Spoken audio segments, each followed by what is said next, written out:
Chapter 491. After setting up the large-scale spirit gathering formation in Thousand Fox Nation, Li Mu did not keep it on all the time. The spirit gathering formation was too powerful. If it was kept on 24 hours a day, the spirit chi within a radius of hundreds of kilometers would be sucked to the mountain peak. When the spirit chi reached a certain density, it might eventually turn into spirit liquid. Outside the mountain peak, there was no spirit chi to absorb. Not only that, but under normal circumstances, spirit chi would spread from high to low density. The spirit gathering formation in Thousand Fox Nation could prevent the spirit chi from dissipating. When the spirit chi from afar was drawn over, the spirit chi would become thinner. The spirit chi from further away would continue to replenish the spirit chi and be sucked away by the spirit gathering formation. With this cycle, the monsters within a radius of 1,000 kilometers did not need to cultivate at all. As long as it was kept on for 2 hours a day, the spirit gathering formation in Thousand Fox Nation and its surrounding area could be ensured. It could attract monsters to gather there but would not force them into a dead end. At this point he had done everything he could for Phantom Princess. The domestic policies had been formulated, and she only needed to implement them step by step. Li Mu had already improved the strength of all her subordinates that could be improved. The path of cultivation depended on accumulation. He could help those who were already on the verge of a breakthrough at the critical moment, but he could not create a bunch of powerhouses for her out of thin air. After this batch of breakthroughs, Phantom Princess had used up a lot of spirit herbs in her treasury. There were no monsters with suitable cultivation levels under her command, so she would enter a long period of stagnation. However, Thousand Fox Nation was completely on the right track. As long as they patiently developed, it was only a matter of time before they surpassed Tianlang Nation. At most, they would have to wait for another 2 months. When Qin Shi finished his work, Li Mu could leave the Yao Nation and return to the divine capital to reunite with the Empress. On this day the entire Thousand Fox Nation was immersed in the joy of the increase in spirit chi. Even the elders who were in seclusion in their cave abodes felt the change in spirit chi. They all came out of their cave abodes and looked at a mountain peak not far away with burning eyes. How much effort could they save by cultivating in a place with such rich spirit chi? Everyone flew toward the mountain peak without hesitation. However, there seemed to be a formation around the mountain peak that prohibited flying. They could not get too close and could only land on the mountainside. They were about to climb up the mountainside when a figure flew over and blocked their way. A fifth realm fox demon asked, "Hu Jiao, what are you doing?" Hu Jiao glanced at him and said indifferently, "This is an important place in the Jianghu kingdom. Unrelated people are not allowed to enter." He was an elder of the fifth realm, an important figure in Thousand Fox country. Yet he was being called a nobody. The fox demon was furious. "Hu Jiao, are you crazy?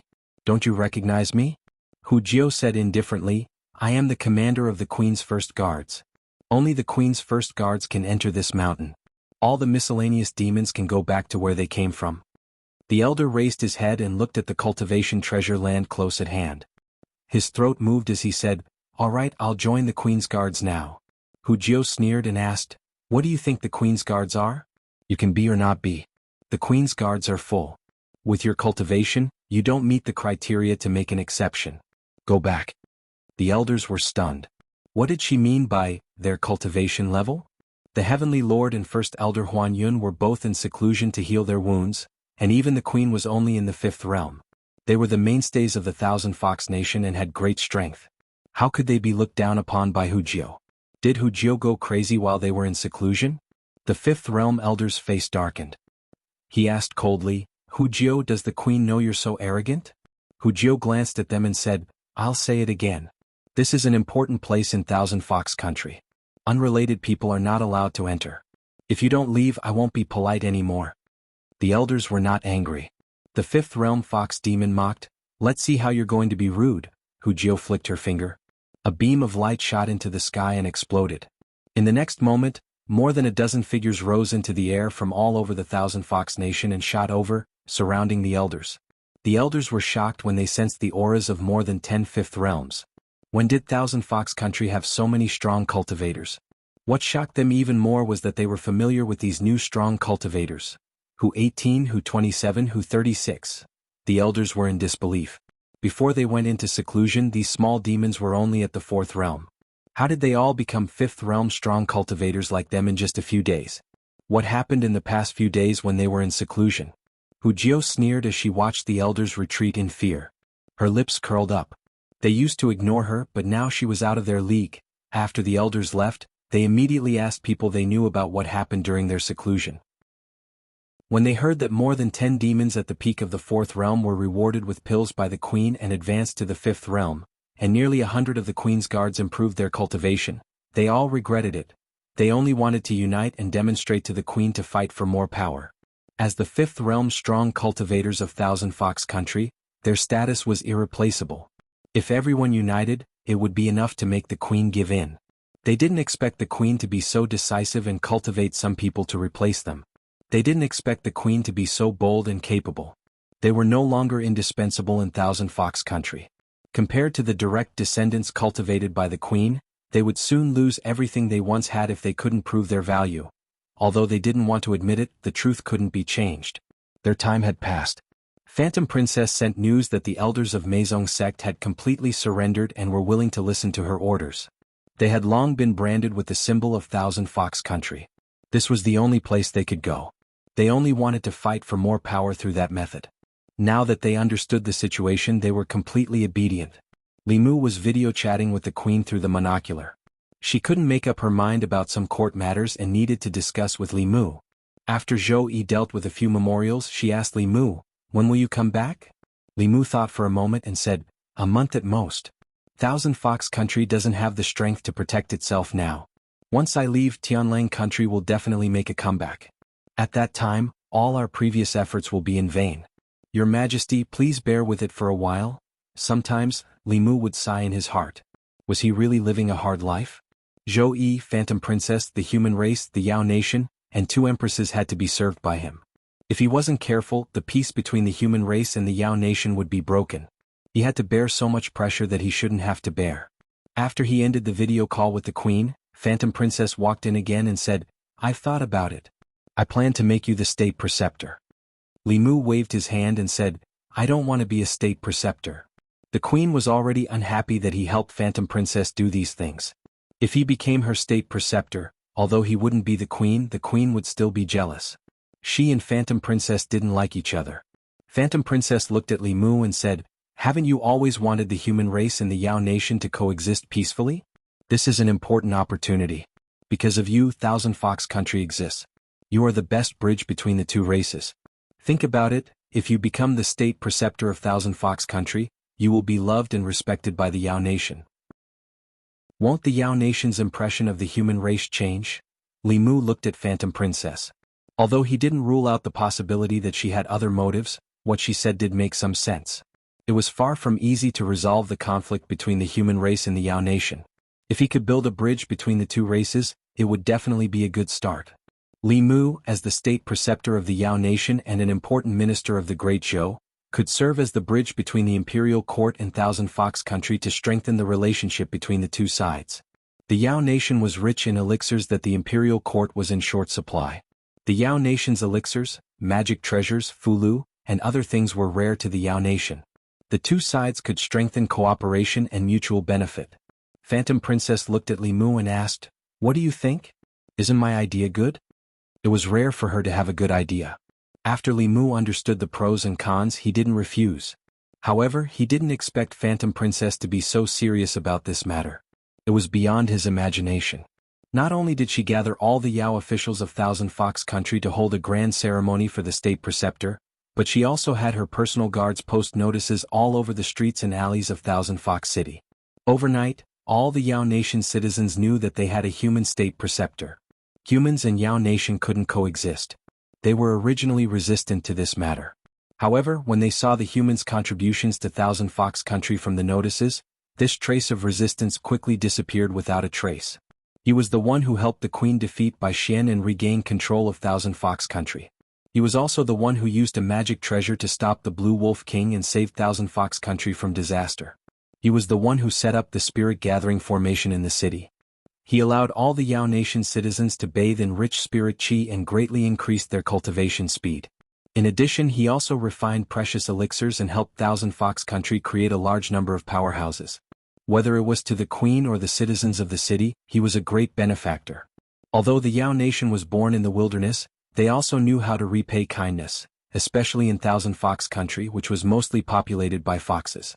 After all, there weren't many treacherous people like Bai Xian. He had done so much for the foxes, so what if he was a human? It wouldn't be too much for the queen to erect a statue of such a person. Li Mu thought that Illusion Princess had done the best she could by announcing that he was the state preceptor of Thousand Fox Country to the entire country. He didn't expect that he had underestimated her. Illusion Princess was gathering the craftsmen of Thousand Fox Country to erect a statue of him. She had already chosen the location. There was one at the city gate of Thousand Fox Country and another at the square in front of the palace. Outsiders would see it as soon as they stepped into Thousand Fox Country, and they would also see it as soon as they walked through the palace gates. Li Mu found Illusion Princess and comforted her. "Forget about the statue, it's enough." Illusion Princess's tone was firm. "You are no longer Zhou Yi's subject, nor are you my personal guard. You are the savior of Thousand Fox Country, the state preceptor of Thousand Fox Country, and the ambassador to promote the peaceful coexistence of humans and Yao. When the Yao nation sees your statue, they will remember what you have done and remember that humans once saved us. Naturally, they will hate you less. I am doing this for the sake of peace between the two races."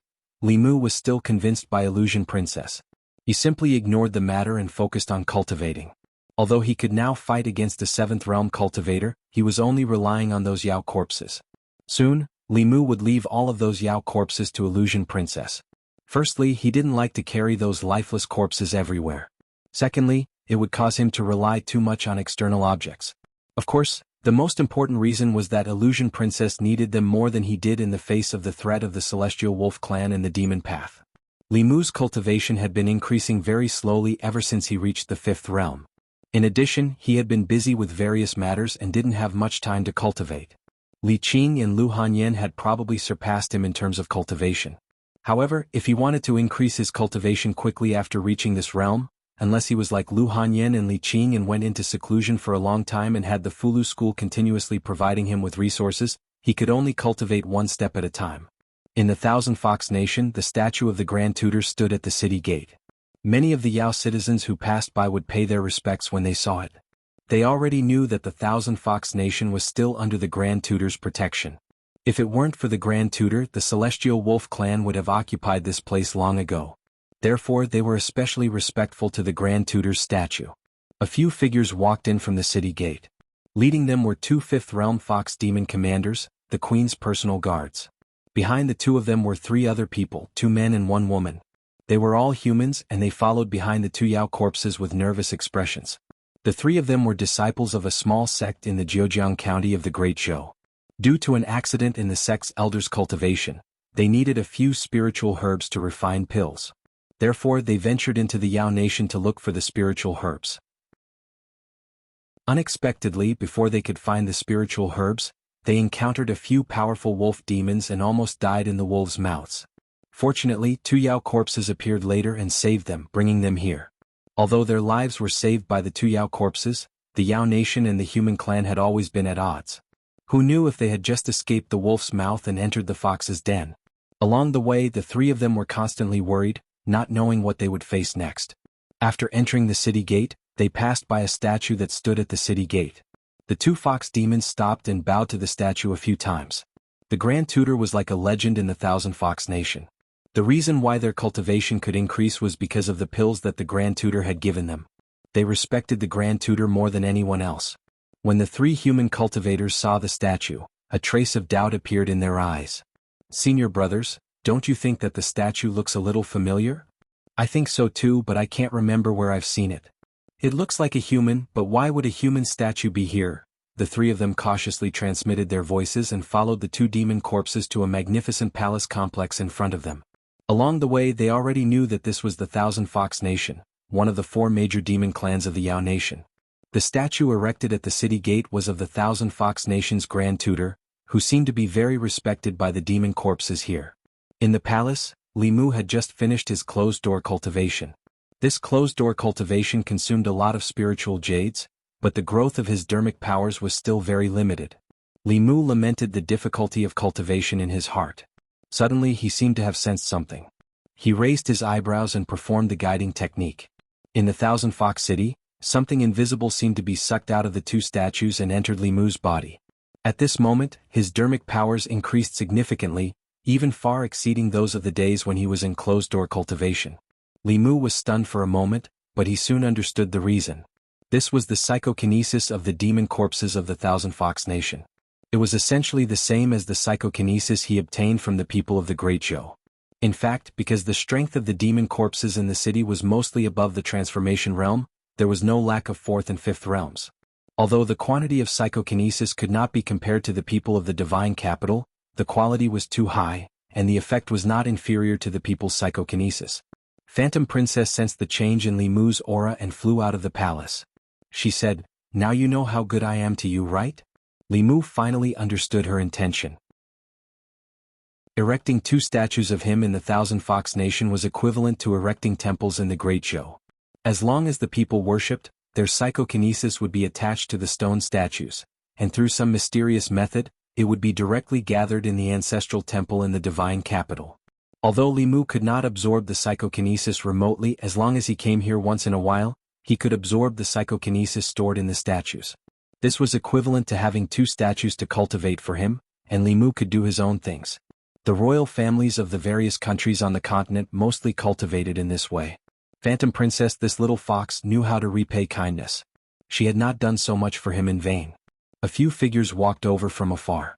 2 demon fox approached and said respectfully, "Greetings, Your Majesty." "Greetings, State Preceptor." Phantom Princess glanced at the 3 people behind her and asked, "Who are they?" One of the demon fox commanders said, "Your Majesty, when we were patrolling outside, we found 2 Wolf Clan spies had a conflict with these 3 humans. We worked together to defeat the 2 Wolf Clan spies. We did not know why these 3 people appeared in the territory of the Thousand Fox Nation, so we brought them back." At this moment, the female cultivator among the 3 looked at Li Mu. She seemed to have thought of something and blurted out, You're Li Mu, Lord Li?" Li Mu looked at her and asked, "You know me?" The female cultivator said happily, "I've seen Lord Li once at the Jianghu County office." Li Mu recalled that when he dealt with the Jianghu County king, he stayed there for a few days. This woman's cultivation was at the 4th realm. She seemed to be one of the cultivators recruited by the Jianghu County office. Li Mu asked casually, "What are you doing here?" The female cultivator said respectfully, "Something went wrong with the cultivation of the elders of the sect and they need a few spiritual herbs. Those spiritual herbs can only be found in the demon nation, so we took the risk to come here to look for them." They were all humans, so he would help them if he could. Li Mu continued to ask, "What spiritual herbs do you need?" The female cultivator hurriedly said, 7-star grass, purple profound ginseng and calming flower. Li Mu asked directly, "Your elders' primordial spirits are injured and need to refine spirit congealing pills, right?" The female cultivator nodded repeatedly. "Yes." Li Mu stretched out his hand and a bottle of pills appeared in his palm.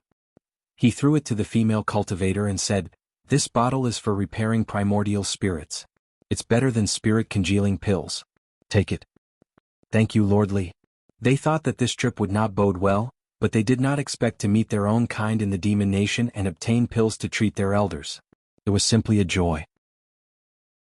One had to know that even if they found the spiritual herbs, the alchemist might not be able to refine them successfully. The 3 of them were pleasantly surprised and bowed repeatedly to express their gratitude. Li Mu waved his hand and said, "It's nothing. The demon nation hasn't been peaceful recently. Don't come here if you have nothing to do. I'll get someone to send you back." When the 3 of them were escorted out of the Thousand Fox Nation by 2 fox race powerhouses, the female cultivator took one last look at the statue in the city and asked a fox demon, "Senior, why do you call Lord Li the State Preceptor?" At the mention of the State Preceptor, the fox demon revealed a look of admiration and said, "It's a long story, Jianghu County. Recently, a legend began to spread in Jianghu County. The State Preceptor of the Thousand Fox Nation, one of the 4 great demon nations in the demon nation, was actually a human and was extremely respected in the Thousand Fox Nation. Speaking of the State Preceptor, he was a legend. As everyone knew, a few months ago the situation in the demon nation changed drastically. With the support of the demon Dao, the celestial wolf tribe and the Thousand Fox Nation wantonly annexed the various races of the demon nation. Once they unified the demon nation, the border counties of the Great Zhou were in danger. For this reason, the imperial court even sent a 7th realm powerhouse to negotiate with the demon nation, but it ended in failure. Just as the imperial court was at their wits' end and the people of Jianghu County and several other border counties were in a state of panic, a person silently entered the demon nation. He went undercover in the Thousand Fox Nation and endured humiliation. After going through many hardships, he successfully gained the trust of the ruler of the Thousand Fox Nation. At the critical moment, he instigated a portion of the demon race to rebel, launched a coup and appointed a new ruler. He disrupted the Demon Dao's plan and persuaded the new queen of the Thousand Fox Nation to get along with the humans of the Great Zhou. The queen of the Thousand Fox Nation appointed him as the state preceptor. With his own strength, he changed the situation in the Demon Nation and delayed the Celestial Wolf tribe's progress in unifying the Demon Nation. He resolved the crisis of the Great Zhou border counties and made a great contribution to promoting harmony between the two races. This person was none other than Lord Li Mu. Perhaps the commoners of the 36 counties had not heard of this name, but the cultivators and officials of the various counties in the Great Zhou were no strangers to him. In the past 2 years he had contributed greatly to abolishing the old system and improving the people's lives. No one could replace his contribution in promoting the peaceful coexistence between the humans and demon race and stabilizing the place. Now, when the imperial court was at their wits' end in the face of the demon nation's foreign invasion, he stood up again. He had always been on the front lines in resolving internal problems and eliminating external threats. When the news reached the divine capital, the citizens of the divine capital, who had not heard from Lord Li for a long time, rushed to the streets of the divine capital to celebrate. I was wondering why I hadn't seen Lord Li for so long, so Lord Li went to pacify the demon nation. I heard that Lord Li was appointed as the state preceptor in the demon nation. As expected, no matter where he goes, he's always so dazzling. I also heard that Lord Li has a close relationship with the demon nation's queen and is about to become the demon nation's queen. Lord Li is an eternal god. Jianghu Palace. The various discussions of the citizens of the divine capital reached Zhou Yi's ears through the mystic light technique. With a cold expression, she waved her hand to disperse the mystic light technique and said, "Mei Wei, the morning court will be presided over by you and Ali. Pass down the decree to all departments that I will be in seclusion. This time, I will be in seclusion for a long time and will not see anyone."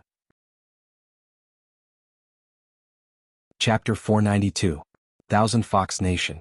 Hujiu's subordinates on patrol were reporting the changes around Thousand Fox Nation to Huanji. In the past month, due to the existence of the super-large spirit gathering formation, the spirit chi within 100 miles of Thousand Fox Nation was exceptionally rich. It was even comparable to the blessed lands occupied by some mid-level demon clans. For most of the demons in the demon nation, spirit chi was their only way to cultivate. This also caused a large number of demons to migrate to the vicinity of Thousand Fox Nation. However, they did not dare to get too close. Most of them stopped 100 miles away from Thousand Fox Nation. Within 100 miles, it was definitely Thousand Fox Nation's territory. Thousand Fox Nation did not pay attention to these demons for the time being. They tacitly allowed them to build cave abodes nearby. When the time was right, it was only natural that they would be listed as demons of Thousand Fox Nation. The spies lurking around Tianlang Nation also sent back news that the Tianlang Nation did not make any unusual movements recently. They even stopped annexing other demon clans. This was not something to be happy about. For Tianlang Nation, the biggest threat was obviously here. They did not disperse their forces. It was very likely that they were thinking of ways to deal with Thousand Fox Nation. Even though the demon nation had temporarily settled down, some small and mid-level demon clans were not at ease. Instead, they were even more worried. In the past, when Tianlang Nation and Thousand Fox Nation expanded without restraint, the worst-case scenario was that the entire demon clan would submit and be ordered around in the future. However, in recent days, many demon clans in the demon nation had disappeared as if their existence had been erased out of thin air. Only empty cave abodes were left behind, and the owners of the cave abodes were nowhere to be found. At first, this only happened 1 or 2 times and did not attract much attention. The demon nation followed the law of the jungle. Countless demon clans were annexed. This was not a rare occurrence. However, this happened one after another. In half a month, several small and mid-level demon clans such as the Pig Demon Clan, the Deer Demon Clan, and the Monkey Demon Clan mysteriously disappeared without leaving behind any clues or traces. Among these demon clans, there was no lack of Fifth Realm powerhouses. However, they could not escape the calamity. This caused some small and mid-level demon clans to panic. Those demon clans with 6th Realm demon kings could still barely protect themselves. With so many small and mid-level demon clans disappearing, who knew when disaster would befall them? This caused many small and medium-sized demon clans to band together. Some even took the initiative to seek refuge with the Celestial Wolf Clan, the Black Snake Clan, the Bear Clan, and other major demon clans of the Demon Kingdom. Nothing like this happened near Thousand Fox Nation. Even so, several clan leaders of small demon clans came in person to plead to join Thousand Fox Nation and serve the queen. They only hoped that they could move to Thousand Fox Nation and protect their clan. The Thousand Fox Nation had undergone several major changes, and its strength had always been the weakest of the four major demon clans. Although the addition of these small and medium-sized demon clans would not immediately increase their combat power, fresh blood was very important to any force. After discussing with Li Mu, Huanji agreed to their request. For a time, within a radius of several hundred miles around the Thousand Fox Kingdom, small and medium-sized demon clans, or mountain spirits and wild monsters who cultivated alone, came to seek refuge. If it were in the past, they would not have dared to take sides easily. But now, in order to seek protection, they had no other choice. In the Demon Kingdom, on a mountain peak with abundant spirit chi. In the Demon Kingdom, all places with abundant spirit chi were, without exception, occupied by powerful demon clans. The cloud-piercing peak had always been the territory of the Leopard Clan. Although the Leopard Clan was not a top-level demon clan, they had 5 Fifth Realm cultivators in their clan. They were also distant relatives of the Leopard King of the Leopard Clan. Usually, even the major demon clans of the Demon Kingdom did not dare to provoke them. The Leopard Clan had occupied the cloud-piercing peak for decades. They had been cultivating here peacefully until today. The 5 Fifth Realm leopard demons each had a large hole in their abdomens. Only their shells were left. Their demon souls had long disappeared. The mountain peak was littered with the bodies of the leopard demons. The Leopard Clan, which was considered one of the major demon clans in the Demon Kingdom, had no survivors. There were also no traces of battle on the mountain peak. The Leopard Clan's extermination had obviously happened in a very short period of time. A figure covered in gray fog floated in the void. The gray fog surged and the surrounding leopard demon corpses all disappeared. Other than the missing Leopard Clan, everything on the cloud-piercing peak returned to normal. The gray fog instantly disappeared. Thousand Fox Country. Huanji was also very shocked when she heard the news of the Leopard Clan's extermination. Although the Leopard Clan's strength was far from the Fox Clans, they were still one of the powerful clans in the Demon Kingdom. It was too unbelievable that they had been exterminated so silently. Even an ordinary 6th Realm cultivator would not be able to exterminate the Leopard Clan so easily. Huanji made a prompt decision and said, "Tell all the demon clans around Thousand Fox Country to enter the range of the bell. Summon all your subordinates back and temporarily put down the missions at hand." At the same time, the 9 Heavens Xian Snake Clan, Tianshan Bear Clan, and Tianlang Clan raised their guard in response to the mysterious disappearance of the major demon clans. They also opened up their territories and allowed the major demon clans to join them. They provided protection and took the opportunity to strengthen themselves. While the Demon Kingdom was in a state of panic, a gray fog drifted between the mountains of the Demon Kingdom. Most of the demon clans that had formed a sizable force had already attached themselves to the 4 major demon kingdoms. For a moment he could not find a suitable target. At a certain moment, the gray fog flew past a hidden valley and rolled back to hover above the valley. A lush valley was formed between a few mountain peaks. The valley was filled with lush vegetation, and no matter how one looked at it, it was just an ordinary valley. In the gray fog, 2 red lights flashed past, and an unexpected voice was heard. "What a brilliant concealment array. I almost misjudged it." The gray fog slowly descended. When it reached a certain height, the scenery in front of it suddenly changed. It was no longer a barren valley below, but a small city. There were fields outside the city, and there were all kinds of buildings in the city. The streets of the city were crowded with people, and their bodies emitted a faint demon aura. Without exception, all of them were demons that had transformed and above. There were even a few that had reached the 5th realm. The city gave off a very strange feeling. It was clearly a city of the Demon Kingdom, but it felt like a human city. The streets were spotless, and the entire city was orderly and full of order. Although the 4 major demon kingdoms also imitated human cities, they were much more chaotic than this small city. The figure in the gray fog was only surprised for a moment. He raised his palm and gently pressed down. A huge palm appeared in the sky above the small city. The palm covered the entire small city. Once it pressed down, the city would definitely be destroyed, and the demons inside would not be able to escape death. Boom. After a deafening sound, a mountain peak was crushed by the huge palm. The gray fog dissipated, revealing a figure within. A dim light flickered in the middle-aged man's eyes as he looked at the nearby valley. The city still existed. Just a moment ago he was moved thousands of feet away, and even the Dharma spell he used was offset. A look of surprise appeared on his face. Just as he was about to fly towards the city again, a voice suddenly sounded in his ears. Death. As the voice sounded, the middle-aged man's expression changed drastically. At this moment he felt that his body was showing signs of decay. At this moment, a second voice sounded in his ears. Destruction of the soul. When he realized that his primordial spirit was also beginning to disperse, the middle-aged man's heart was filled with extreme fear. He turned into a silver light and fled into the distance. The collapsed mountain peak stirred up a cloud of dust. When the dust dissipated, the small city in the mountain in the distance had already disappeared, and it was once again a barren valley. 1,000 miles away, the Green Wolf King looked behind him with lingering fear.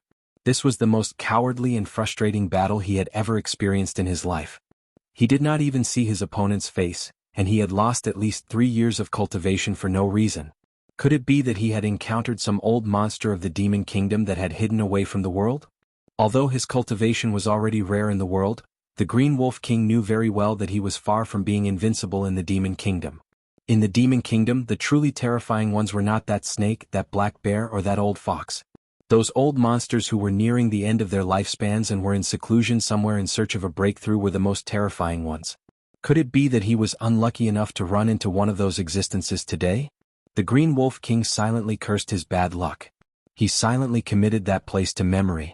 Just as he was about to return to the Tianlang kingdom, a streak of light suddenly streaked past in the distance. As if sensing the Green Wolf King's presence, the streak of light turned back and stopped a few hundred feet away from the Green Wolf King. An extremely beautiful woman looked at him and asked, "May I ask, how do I get to the Thousand Fox Kingdom?" The Green Wolf King looked at this female cultivator who was only at the 5th level of cultivation and asked, "What are you doing in the Thousand Fox Kingdom?" The woman said, "I'm looking for someone." The Green Wolf King did not say much to this female cultivator. He was about to capture her and return to the Tianlang Kingdom. He took a step forward and was already in front of this female cultivator. He reached out to grab her tender neck. Then one of his arms flew out. The Green Wolf King clutched his severed arm and stared at this female cultivator in shock. He could only watch as her aura changed from the 5th level to the 7th level in an instant. Chapter 493. Celestial Wolf Kingdom. At the highest peak, within a cave dwelling, there was a tall and sturdy man with a faint king character on his forehead sitting cross-legged in a corner. Around him, countless monster souls twined around him. These demon souls were of different races. There were deer souls, monkey souls, tiger souls, and so on. All of the demon souls were in pain. They wanted to break free, but it was futile.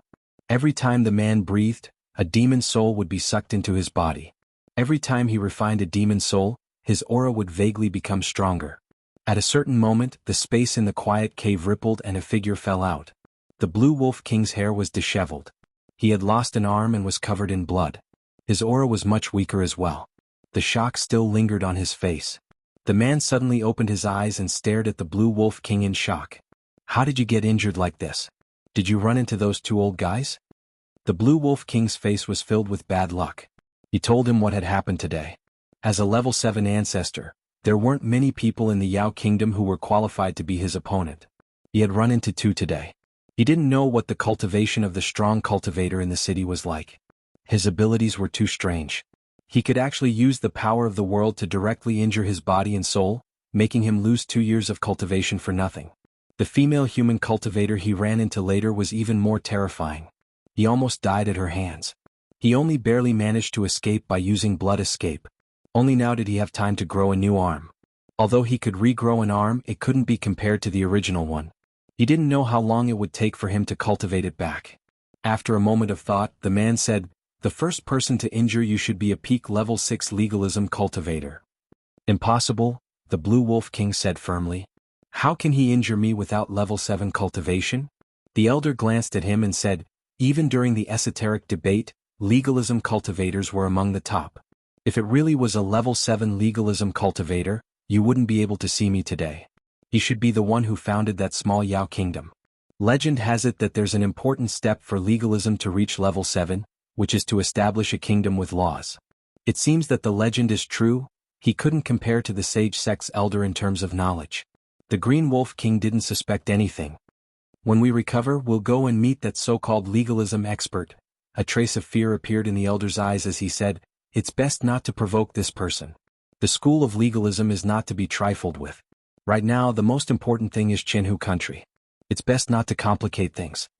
Fear appeared on the Green Wolf King's face again at the mention of the Thousand Fox Nation. Who was that female cultivator?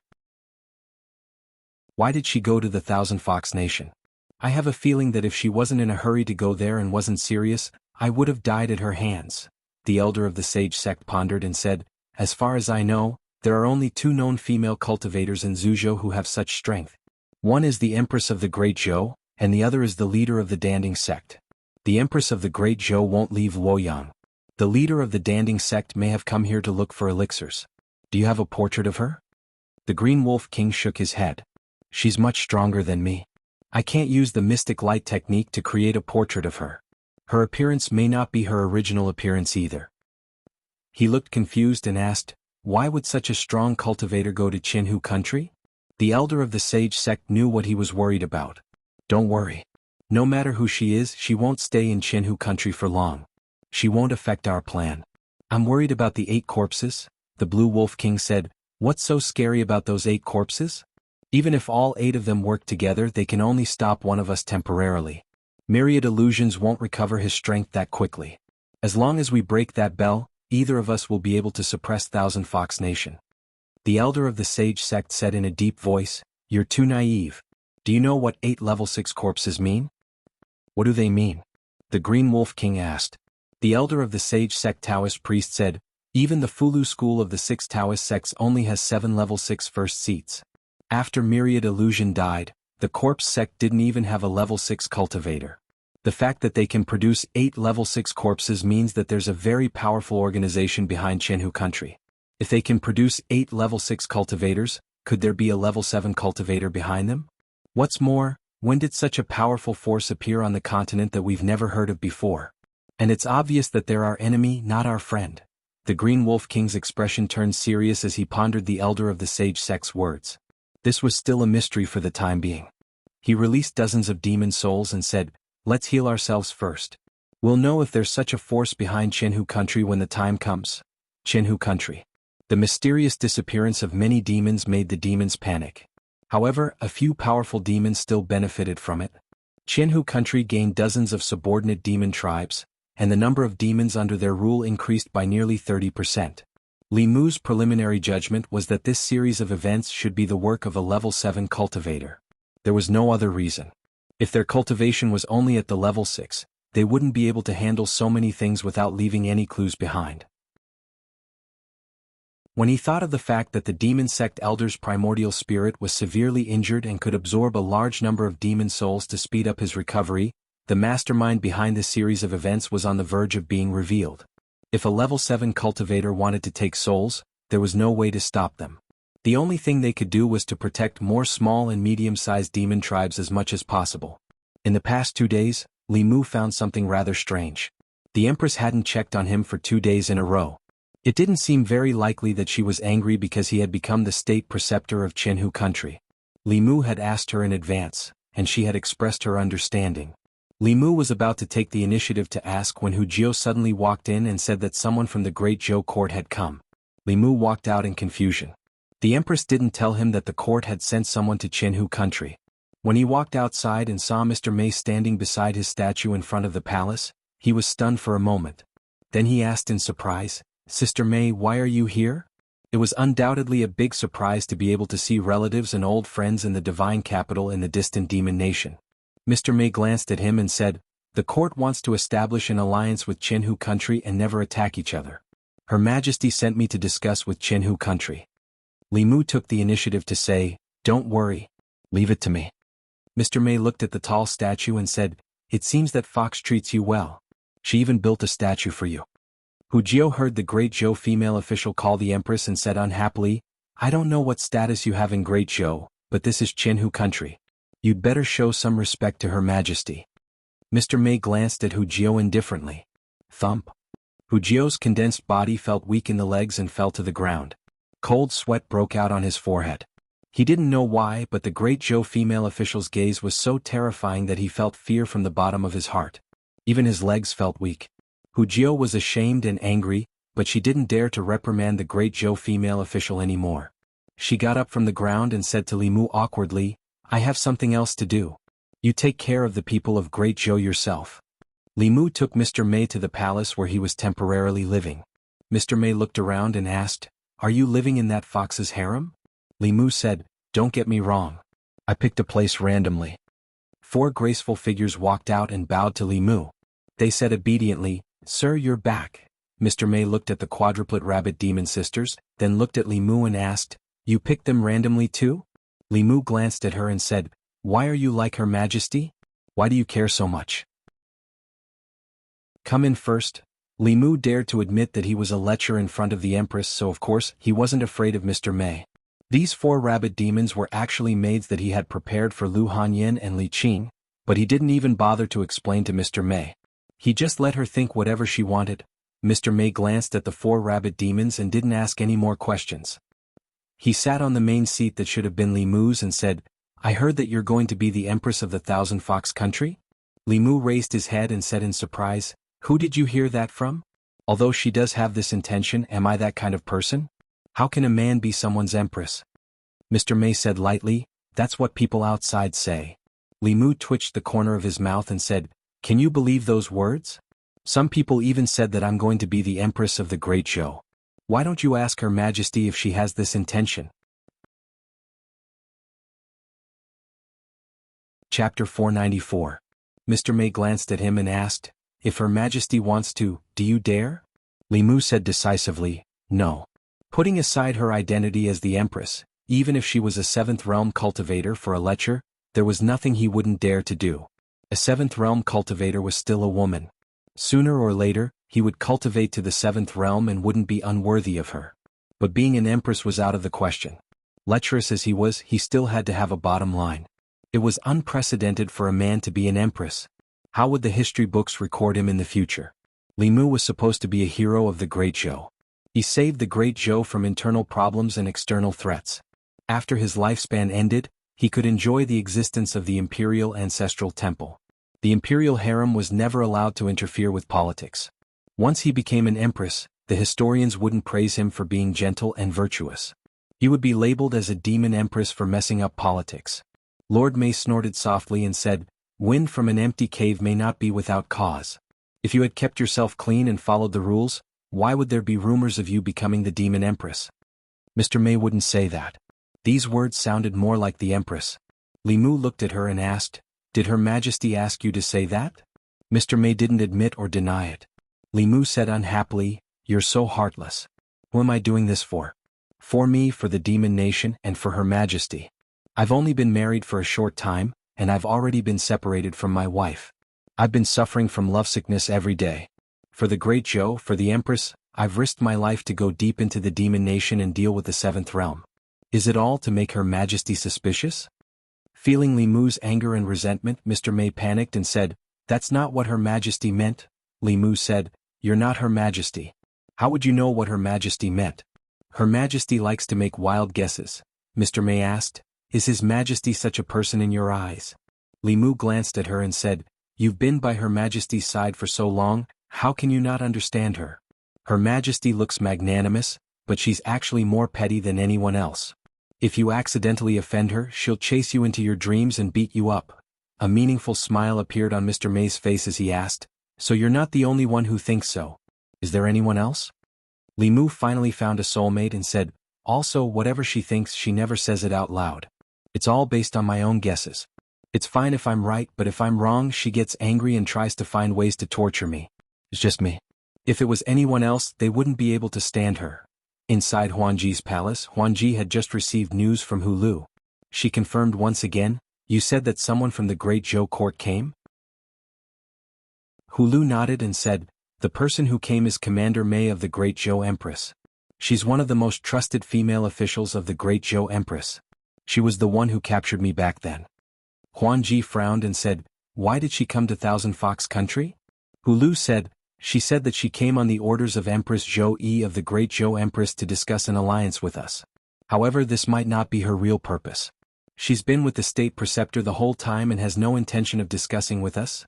Huanji thought for a moment and said, "I'll go and take a look." Hulu stopped her in time and said, "You're the queen of Thousand Fox Country. How can a queen of a country take the initiative to meet an envoy from another country? Wouldn't this make you look inferior to Zhou Yi?" What Hulu said was what she couldn't accept the most. Huanji immediately dismissed the idea. She looked at Hulu and said, "Go and help me find out." Hulu nodded and said, "Okay." Just as she walked out of the door, Huanji suddenly said, "Wait." After complaining about the Empress with Mr. Mei, Li Mu felt much better. Mr. Mei sat on the main seat with a faint smile on his face. He asked Li Mu, "Her Majesty wants me to ask you, when will you go back?" Li Mu said, "Soon." Mr. Mei said, "You say that every time. Her Majesty wants an exact time." Qin Shi's meeting was almost over. Li Mu thought for a moment and said, "Not more than half a month." While they were talking, Hulu walked in from outside. Li Mu introduced her to Mr. Mei first. "This is..." Mr. Mei looked at Hulu and his eyes flashed. He said lightly, "No need to introduce her. When she was undercover in Shindu, I caught her with my own hands." Li Mu was the one who reported Hulu, and Mr. Mei caught her. The atmosphere in the hall was a bit awkward when the three of them met again. Seeing Hulu's expression, Li Mu tried to smooth things over. "Let's not talk about the past. We're all friends now and harmony is the most important thing." Mr. Mei glanced at Hulu. "Who's friends with this fox?" Hulu didn't back down. "Do you think I want to?" The man and the fox just met and there was a strong smell of gunpowder in the air. Li Mu felt a headache coming. He deliberately put on a straight face and said in a deep voice, "Both of you stop talking." According to his expectations, whether it was Lord Mei or Hulu, they should give him face. But this time, Li Mu miscalculated. Mr. Mei looked at Li Mu and asked, "Are you helping this fox?" Hulu also looked at Li Mu and asked, "Who are you helping?" It wasn't right for him to help either of them. Li Mu looked at them and said, "Same old rules.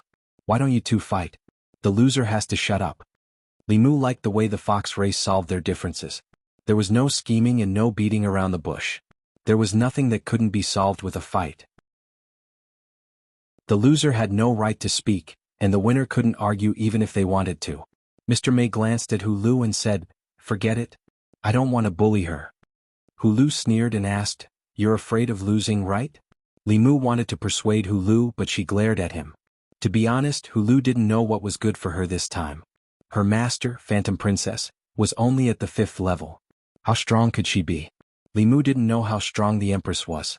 Mr. Mei had been with the Empress for many years, and he wasn't weak among the 5th level.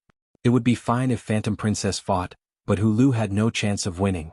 Where did she get her confidence from? Suddenly, Li Mu felt that Hulu's aura was slightly different from before. He seemed to think of something. He looked at Hulu's eyes and found a trace of slyness deep in her eyes. Li Mu was shocked. This Fox 6 was actually a transformed Phantom Princess. The Fox race was also very good at illusion techniques, and Phantom Princess was an expert. No wonder she was so confident this time. She was deliberately bullying Mr. Mei because he couldn't see through her illusion. Hulu wasn't Mr. Mei's opponent, but Mr. Mei couldn't defeat Phantom Princess no matter what. Li Mu wanted to stop her, but Hulu looked at him with a trace of threat. Li Mu thought about it carefully. If he exposed her here, a queen of a country would become his subordinate and bully another country's ambassador. It would be too tasteless. Wouldn't people laugh their heads off if they heard about it? Who knew better than him the embarrassment of having a fake identity exposed?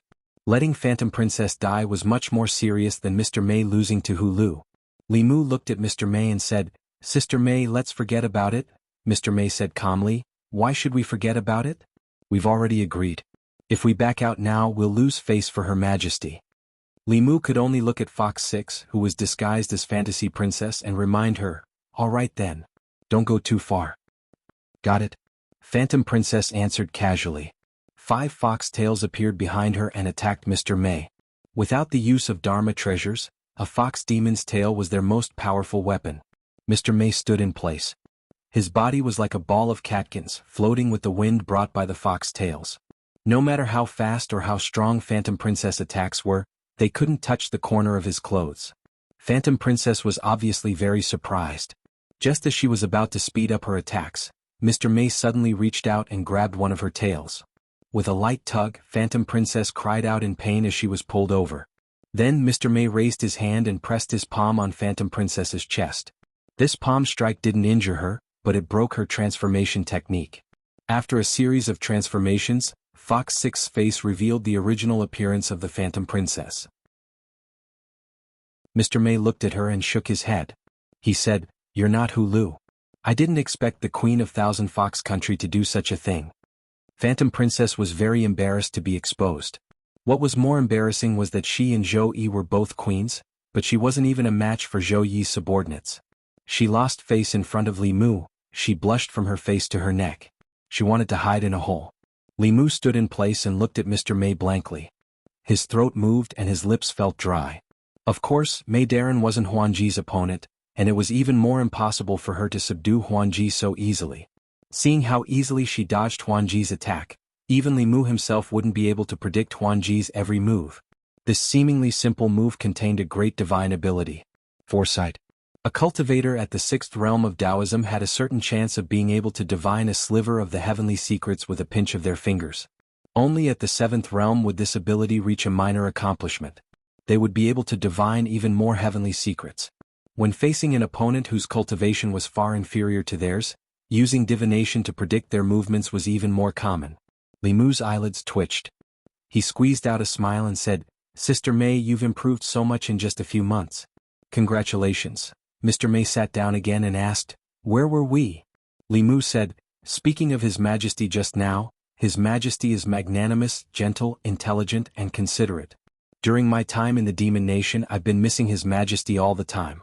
I really hope that I can finish my work here soon so that I can see His Majesty sooner."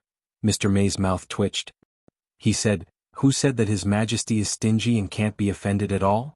Li Mu explained, "I was confused." "His Majesty's heart is deeper than the sea and wider than the sky," Mr. May said calmly, "and who said that His Majesty doesn't say anything? Other than you, no one can stand it?" Li Mu immediately said, "His Majesty is the ruler of a country. If his thoughts are always guessed by his subjects, then there's no dignity left. It's good to keep a little mystery." Mr. May said, "That's not what you said just now." Li Mu didn't know how to respond. Phantom Princess had recovered. Her expression returned to normal. She looked at Mr. May calmly and said, "You're not the commander of the inner guards. Who are you?"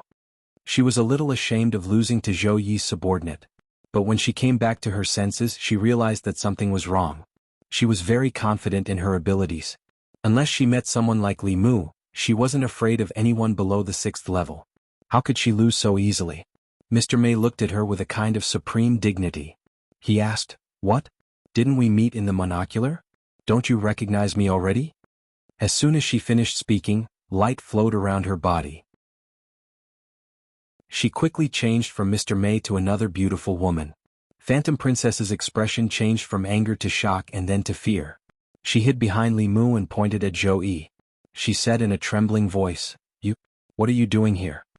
Li Mu looked at Phantom Princess with a pitiful expression. This fox really kicked an iron plate this time. In the monocular she attacked the Empress.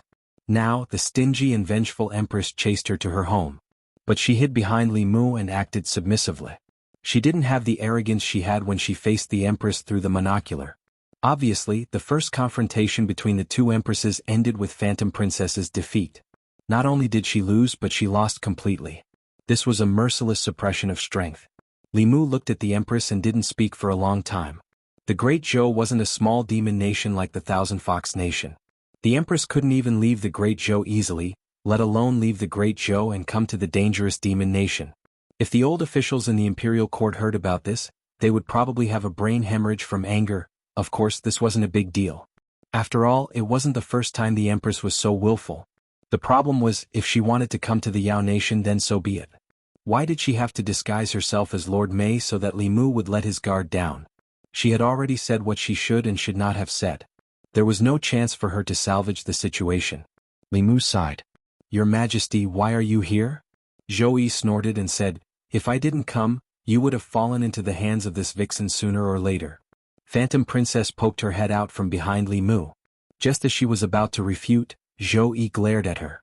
She was angry and annoyed, but under Zhou Yi's powerful aura, she didn't even have the courage to speak.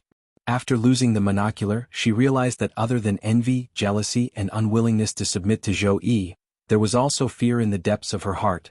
In front of the Empress, Phantom Princess became a cowardly fox. Zhou looked at Li Mu and asked, "Am I narrow-minded?" Under her sharp gaze, Li Mu took a step back. Zhou took a step forward and continued to ask, "Am I making wild guesses?" Phantom Princess hid behind Li Mu and spoke up for him. "If you weren't making wild guesses, why would you use the monocular to monitor her all the time? If you didn't have any suspicions, why would you come here?" Zhou glanced over. Phantom Princess shivered and instantly appeared outside the door. She continued, "Whether you have any suspicions or not, you know best in your heart." Chapter 495. Although Illusion Princess didn't have the confidence to scold the Empress because she was afraid, it was undeniable that what she said made sense.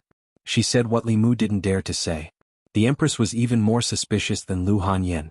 Just as Illusion Princess said, if she trusted Li Mu, why would she use the telescope to check on Li Mu every day? Why would she come here personally? The Empress looked at Illusion Princess again, and Illusion Princess instantly disappeared behind the door. Li Mu was now in an awkward situation. Just now, in front of the Empress, he not only said that she was narrow-minded and liked to be suspicious, but he also asked the Empress if she wanted him to be the Empress of the Great Zhou. He had narrowed his own path. No, this wasn't narrow-mindedness. He had personally cut off his own path. Zhou looked at Li Mu. Li Mu also looked at her. His lips moved a few times. He wanted to explain, but he realized that his words were too harsh. He couldn't explain it now. He didn't plan to explain it. He lowered his head and said, "I'm guilty. I shouldn't have talked about your Majesty. Please punish me." Since he couldn't explain, he might as well give up. With his understanding of the Empress, she would at most let him stand here for a while. Zhou glared at him and said, "Stand here for a while. Don't do it again." How could she really punish Li Mu? Not to mention that she admitted to what Li Mu said. If she punished him here, wouldn't she be giving that fox a chance? If she hurt his heart, that fox would take advantage of the situation and seduce him to become the Empress of Thousand Fox Country. Who would she cry to? Illusion Princess was outside the door. It would be best if Zhou punished Li Mu severely. That way she would have a chance to interfere. Unexpectedly, Zhou didn't fall for it. Illusion Princess couldn't help but poke her head out and mock, "That's it?" Zhou waved her hand and Phantom Princess's body flew hundreds of feet away. The door of the main hall was closed immediately. The matter between the two of them could not be interfered with by others, especially by this fox with evil intentions. 300 meters away, Illusion Princess's figure appeared and immediately flew back. However, she found that as long as she was within 3 meters of the palace gate, she would be teleported 300 meters away again. After a few times, she stood 300 meters away and angrily pointed at the palace gate, shouting, "Surname Zhou, this is my place, get out here." The person she disliked the most and the person she loved the most stayed in her harem, only she was chased away. Huanji was so angry that her entire body trembled, but in the face of absolute power, she was helpless. A deep sense of helplessness surged from the bottom of her heart. In the square, Phantom Princess's chest heaved up and down. She had never desired power as much as she did now. But in the end, she could only fiercely stomp her feet, turn around and leave. Li Mu was surprised by the arrival of the Empress. She had actually turned into Mr. Mei. Li Mu's intuition told him that this was not the first time. After thinking about it, there were a few times when Mr. Mei was not quite right. After Li Mu complained about the Empress to her, he was ravaged that night. Li Mu did not dare to mention this matter in case the Empress became angry again. The person she was most unhappy about coming to the Yao Kingdom was Illusion Princess. Li Mu had not seen her for 2 whole days. In front of a true Empress, her identity, status, strength and everything else was mercilessly crushed. The prideful Illusion Princess chose to escape when facing the Empress. In the past 2 days, Li Mu had drafted a treaty of alliance between the Thousand Fox Nation and the Great Zhou. This treaty did not involve the common people. It was mainly about the trade between the two courts. In the Great Zhou's Department of Consecration, there were consecrators who were responsible for refining weapons, refining pills, and writing talismans. They supplied the local government offices of the 36 counties. A large amount of resources were needed here. Although the ancestral state was vast, humans had lived there for thousands of years. All kinds of resources were on the verge of exhaustion. On the contrary, although the life state was far smaller than the ancestral state, it was vast and had few demons. It was rich in all kinds of minerals and spiritual herbs. These were indispensable for refining weapons, talismans, and refining pills. These things were not very useful in the hands of demons. Most demons could only gnaw on spiritual herbs to absorb the spiritual power. The utilization of spiritual power was less than 10%, resulting in a large waste of resources. Through refining pills, the medicinal power could be maximized. All kinds of spiritual herbs complemented each other, and the benefits could reach more than 100%. The Thousand Fox Nation exchanged minerals, spiritual herbs, and spiritual jades with the Great Zhou court for pills, fulu, and weapons. They took what they needed and benefited each other. Hu Jiao took the treaty drafted by Li Mu and went to Phantom Princess for final confirmation. Zhou Yi was playing chess with Li Mu out of boredom. He picked up a chess piece and was about to put it down when his wrist suddenly stopped in the air and he looked outside. Then, Li Mu sensed that two auras connected to his mind appeared 100 miles away from the Thousand Fox Nation. Not long after, outside the Thousand Fox Nation, more than a dozen figures bowed to Li Mu and said, "Greetings, Grand Elder." These people all exuded the aura of the fifth realm, and a few of them had reached the peak of the fifth realm. Li Mu looked at them and said indifferently, "You may rise." This time, in addition to the two demon corpses, he also asked Qin Shi to bring all the corpse sect disciples above the fifth realm to the Thousand Fox Nation. The corpse sect disciples and the experts by Phantom Princess's side were the backbone of the force. They were not inferior to the Celestial Wolf Nation. Qin Shi was excited and said in a trembling voice, "Grand Elder, we did it." Li Mu felt everyone's excitement. For them, who had devoted their lives to refining corpses, there was nothing more satisfying than refining two seventh realm spiritual corpses with their own hands. If there was, then they would definitely refine even more powerful spiritual corpses. Each of the people carried a coffin on their backs. Above their heads, there were two huge coffins floating. Li Mu thought, and the lids of the two coffins popped open. Two figures flew out of the coffins and floated quietly in the air. After refining, the two seventh realm demon corpses no longer had any demonic chi or corpse chi. They looked no different from ordinary people, only more muscular. However, their bodies were even more indestructible than seventh realm Shen demons. At the same time, they had the ability of zombies, which greatly restrained the physical body and primordial spirit. Originally, refining a level 7 demonic corpse wasn't that easy. Just the initial refinement and the collection of materials for refining the demonic corpse required an extremely long time. Emperor Bai had made these demon corpses for the later refining. Therefore, as early as 3,000 years ago, he had helped Li Mu complete the initial refining. As for the materials for the later stages of refining corpses, the rich and powerful demonic path holy sect would take care of them. Who knew how much time this would save him? On the other hand, the final refining step took at most 81 days and as short as 49 days. It was the easiest to complete. After entering the Thousand Fox Nation, Li Mu looked at Qin Shi and the others and said, "Stay in the Thousand Fox Nation for the time being and listen to the Queen's orders." Qin Shi and the others bowed and said, "Yes." Looking at the statue of the first elder of the Thousand Fox Nation, they thought of the rumors they heard on their way here in the Great Zhou. Some guesses about the first elder's identity surfaced in their hearts. Did the first elder possess Li Mu's body, or did Li Mu possess the first elder's body? Perhaps only the first elder in front of them knew the answer to this question. However, the answer was not important to the people of the corpse sect. The corpse sect was now completely separated from the sacred sect. They had no right to choose which side to take.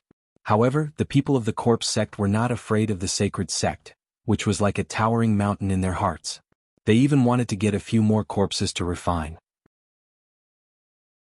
After personally refining 2 7th realm and 8 6th realm corpses, their confidence had greatly increased. After making arrangements for the people of the corpse sect, Zhou Yi looked at Li Mu in the Thousand Fox Nation Palace and asked, "Can we go back now?" Li Mu said, "I'll tell Huanji a few more things, then I can go back." He walked out of the harem and went to Huanji's bedroom. He learned from Hulu that Huanji had been cultivating in seclusion for a few days. Li Mu said, "Ask her to come out. I have something important to tell her." Hulu walked in. After a while, Huanji walked out. Seeing Zhou Yi standing beside Li Mu, she snorted and asked, "What's the matter?"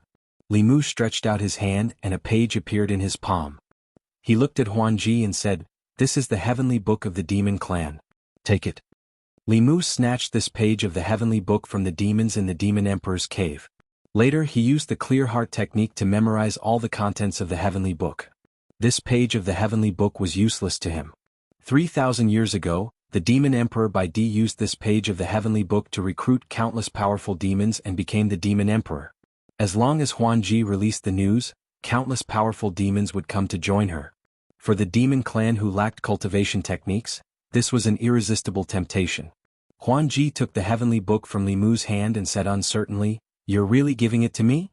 Li Mu continued, "The heavenly book contains the cultivation techniques of various races. You can use this to attract the powerful demons of the demon kingdom. However, you can't just let any demon comprehend it. Other than trusted subordinates, the others have to rely on contributions to obtain opportunities." Huan Ji could feel the weight of this page. She nodded and said solemnly, "I understand." Li Mu took out a jade slip and handed it to her. He said, "This is the cultivation technique of your fox clan. From 1 tail to 9 tails, there are dozens of techniques. Take it too. It will be useful when the time comes." Huan Ji accepted the jade slip. Zhou Yi glanced at Li Mu but didn't say anything. Li Mu's mind moved again. 8 figures flew out from the surrounding mountains and landed on the square. Li Mu looked at the 8 demon corpses and said, "These 8 demon corpses are all at the 6th realm. After setting up a formation, they can fight against ordinary 7th realm cultivators. I'll leave them with you. I've also imprinted the method to control the demon corpses in the jade slip." Then he waved his hand again. The last 2 demon corpses walked out from the demon emperor's space. Li Mu continued, "I'll leave these 2 7th realm demon corpses to you as well. The method to control them is also in the jade slip. With them, you won't have to worry about the Blue Wolf King and the Demonic Path Sacred Sect." Li Mu had already given Huan Ji everything he could. Although the number of powerful cultivators around her increased sharply and she could almost unify the entire demon nation, Huan Ji wasn't happy at all. She looked up at Li Mu and asked, "You're leaving?" Li Mu said, "With these 2 demon corpses, this place doesn't need me anymore. I have other things to do. I can't stay here forever. We'll meet again if fate wills it." He looked at Huan Ji, then at Hu Jiao and Hu Lu. He said, "Goodbye." Then he looked at the Empress and said, "Let's go." The 2 figures rose into the air. Above the clouds, Zhou Yi said bitterly, "Heavenly Book, 8 6th realm cultivators, 2 7th realm cultivators, and more than a dozen 5th realm cultivators. I never knew you were so generous. The things you gave her are almost equivalent to a Fulu school." Li Mu knew she would be jealous. He immediately explained, "Your Majesty, you can't think like that. The stronger the Thousand Fox Nation is, the better it is for the Imperial Court and your Majesty. If I don't leave these demon corpses behind, the Thousand Fox Nation will definitely be destroyed by the Celestial Wolf Tribe once we leave. At that time, the Celestial Wolf Tribe will unify the demon nation with the support of the demonic path. The borders of the Great Zhou will never be peaceful. Your Majesty, you can't leave the throne to grow flowers and vegetables without worry. I'm doing this for the Thousand Fox Nation, but it's actually for your Majesty." Zhou Yi rolled her eyes at him. She asked, "You trust that fox so much? What if she betrays you?" Li Mu was stunned. He really hadn't considered this question carefully. Although he and Illusion Princess were friends who had gone through life and death together, distance tests a horse's strength, and time reveals a fox's heart. He and Illusion Princess were far from being friends for long. The Heavenly Book, the demon corpses, and Li Mu had given almost everything to Illusion Princess. If Illusion Princess betrayed him, then he would be in deep trouble. Although Li Mu had absolute control over these demon corpses and could take them back at any time, if such a thing really happened, the psychological blow and trauma he would suffer would never be healed. Li Mu thought for a moment and said, "Your Majesty, please wait here for a moment. I'll go down and talk to her." In the square of the Thousand Fox Nation's Imperial Palace, Illusion Princess stomped her feet and gritted her teeth. "He said he'll always be my little snake. I knew it. In his heart, I'll always be behind Zhou Yi." At the mention of Zhou Yi, she was so angry that her chest began to hurt. "So what if you have a high cultivation? With a high cultivation, you can do whatever you want in other people's territory." She took a deep breath and said firmly, "Zhou Yi, remember this. I'll take revenge for today's humiliation in the future." As soon as Illusion Princess's voice fell, Li Mu's figure landed on the square in front of the palace. She was stunned for a moment, then asked in surprise, "You're not leaving?" Li Mu shook his head and said, "Before I leave, I have something to tell you." Illusion Princess asked, "What is it?" Li Mu looked into her eyes and said seriously, "This time I've given you everything. Don't let me down." Before Li Mu could finish his sentence, Zhou Yi's face darkened.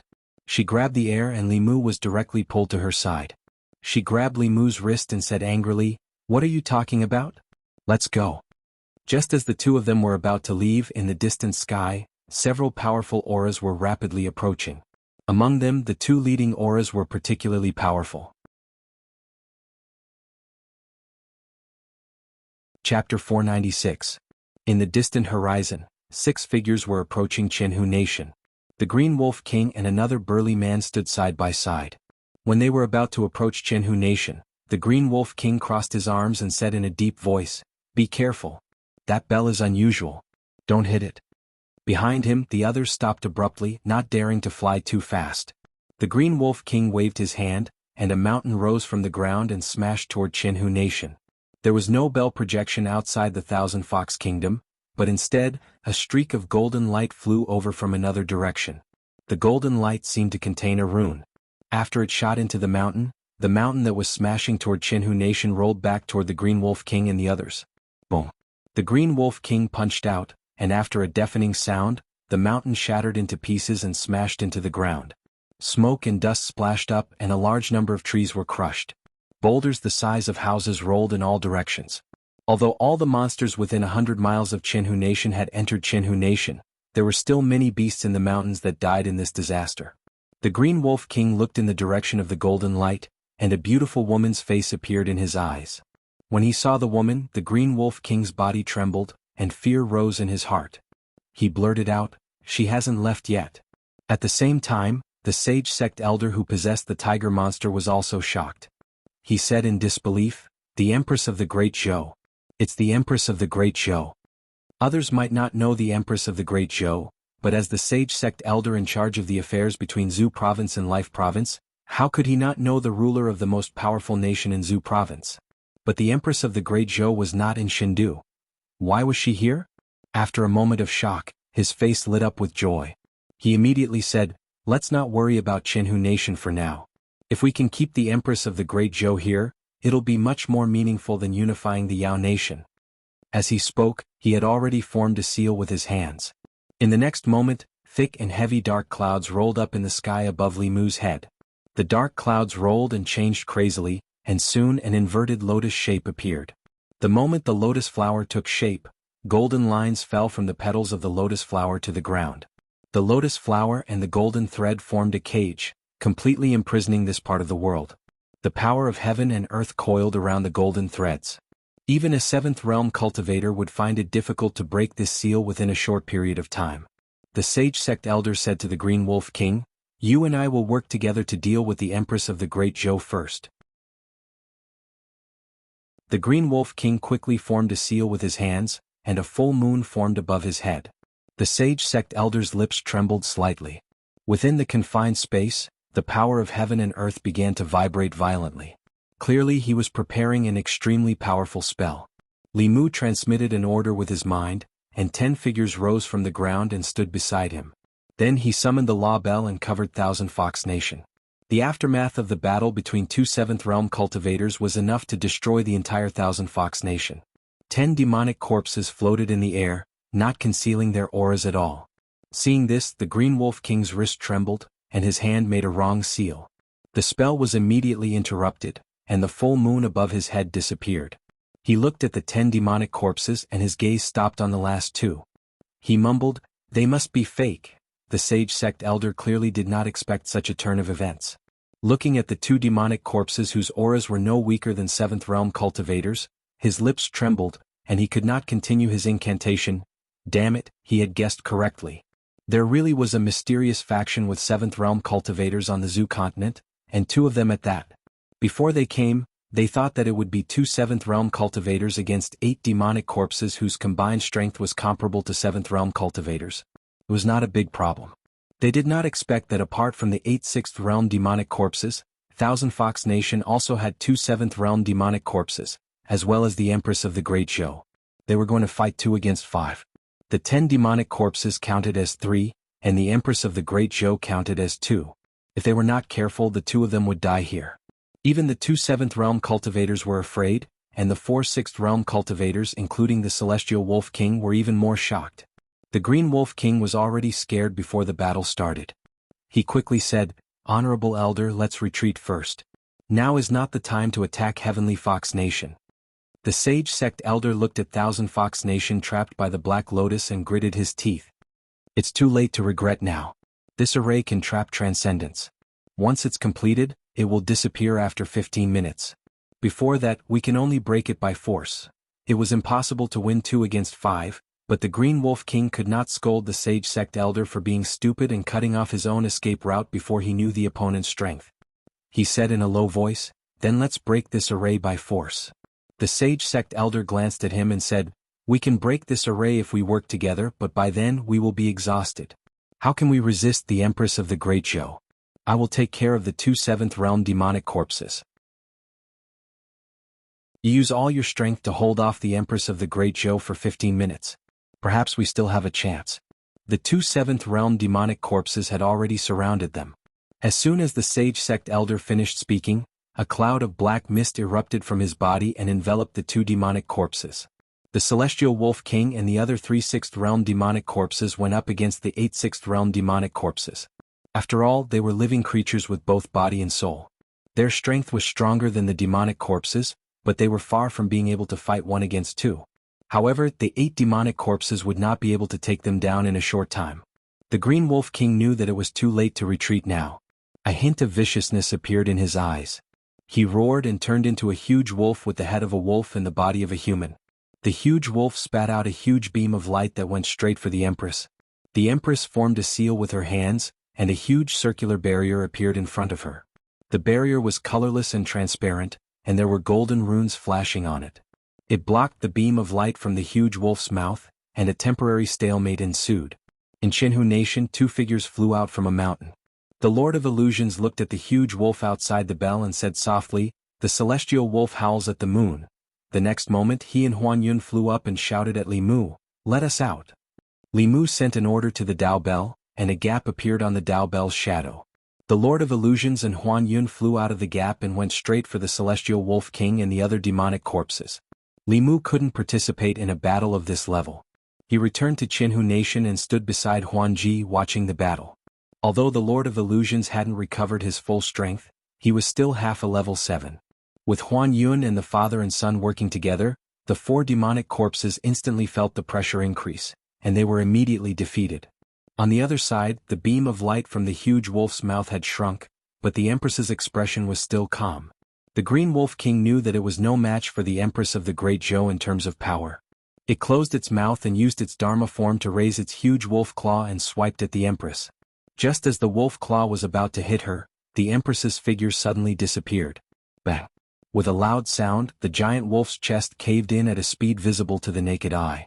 Its entire body tumbled backwards, crushing a mountain and countless trees. Its huge body was like a deflated balloon, rapidly shrinking. It had been beaten back to its original size. The Empress's figure appeared where the Green Wolf King had been standing. She wiped her hands with a handkerchief and threw it away. The handkerchief dissipated in the air and turned into dust. In Jianghu Nation, Li Mu heard Huan Ji gulp beside him. In fact, he gulped too. There would be no harm if there was no comparison. The powerful Blue Wolf King was no match for the Empress at all. The Emperor's chi that the millions of people in the Great Zhou dynasty had gathered over decades of psyche power was not something a wild beast that had cultivated for hundreds of years could compare with. Generations of emperors had relied on the Emperor's chi to sit firmly in the divine capital and dominate the country. The Empress's hand looked slender and fair, but it was enough to flatten a mountain with a single punch. At the same time, countless demons in Jianghu Nation were also watching the battle in the sky. Their emotions changed from fear to surprise and shock. I didn't expect Jianghu Nation to have so many powerhouses. Her Majesty will unify the demon nation soon. Who's that woman? She's so powerful. The Green Wolf King couldn't even take one hit from her. Jianghu Nation didn't expect this, did you? They've delivered themselves to you? Outside the Law Bell, in the space enveloped by the Black Lotus, 2 extremely different battles were taking place. 4 demon kings against 10 powerhouses of the same level, including a half-step 7th realm Lord of Illusions. They were no match at all. Jianghu King was caught off guard and was severely injured by the Lord of Illusions before being captured alive. The pressure on the other 3 demons increased, and they were all captured soon after. A ball of black fog was rolling around in the sky. The mana within the black fog was constantly fluctuating. Even though the situation inside could not be seen clearly from the way the black fog was thinning, It was not easy for the Glory Sect Elder to deal with 2 level 7 demonic corpses at the same time. After Jianghu King and the other demons were captured, the Lord of Illusions and the 8 corpses went toward the Green Wolf King. The Green Wolf King could not even handle the Empress of the Great Zhou. With the Lord of Illusions and the corpses, he would probably be defeated immediately. The Green Wolf King released his aura and said angrily, "Lord of Illusions, are you sure you want to fight me to the death?" The Lord of Illusions sneered and said, "Old wolf, you didn't expect this day to come, did you?" The Green Wolf King looked at him and said sternly, "You forced me to self-destruct. You can't escape death today." As soon as he said that, a strong wave of dermic power came from his body. The Lord of Illusions' expression changed and he immediately retreated 100 feet with Huan Yun. This space had been sealed. If the Green Wolf King self-destructed his body and primordial spirit here, everyone except the Empress of the Great Zhou would die. Bang, bang. After 2 muffled sounds, the 2 7th realm corpses flew out of the black fog. The black fog reformed into a figure. The Sage Sect Elder's face was pale. He stood side by side with the Green Wolf King and said in a low voice, "I didn't expect the Empress of the Great Zhou to come here personally. I underestimated the Heavenly Fox Nation, but don't push me too far. It won't do anyone any good to die together." Li Mu had been paying attention to this person since just now. He looked exactly the same as the former Demon Sect Elder, but his aura and cultivation were very different. Could it be that the Sage Sect Elder self-destructed in order to escape last time and then took over the body of the Tiger Demon? No wonder he recovered so quickly. The Green Wolf King said, "Let us go.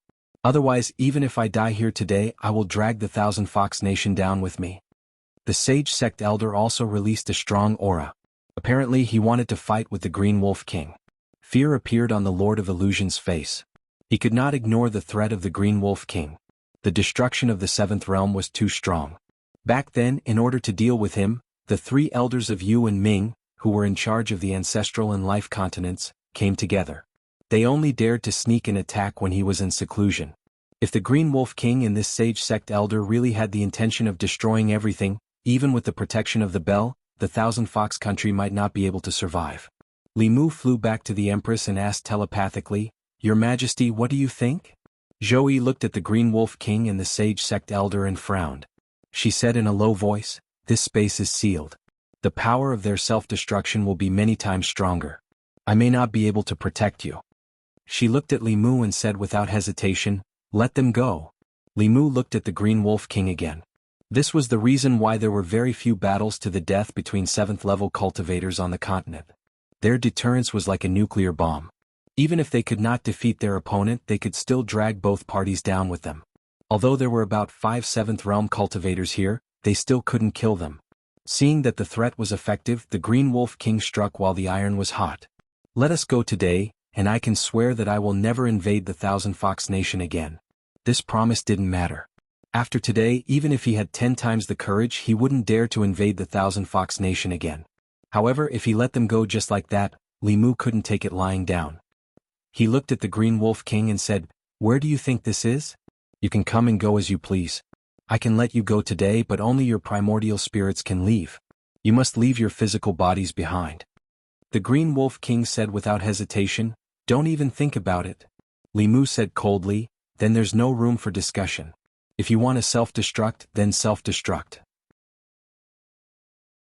I'd like to see if the great treasure of the Fulu school can withstand the power of your self-destruction." Blackmail. This was blatant blackmail. If they lost their physical bodies, the Green Wolf King's power would be greatly reduced. The Sage Sect Elder, who had just recovered his cultivation, would definitely fall below the 7th realm again. The loss was too great. However, if they didn't agree, they could only self-destruct. This Sage Sect Elder knew the name of the law bell of the Fulu school very well. If the Empress of the Great Zhou controlled it, the power of their self-destruction would be reduced by half even if they could break through the defense of the law bell. It would be easily neutralized by the Lord of Illusions and the others. At that time, their self-destruction would just be 2 grand fireworks displays.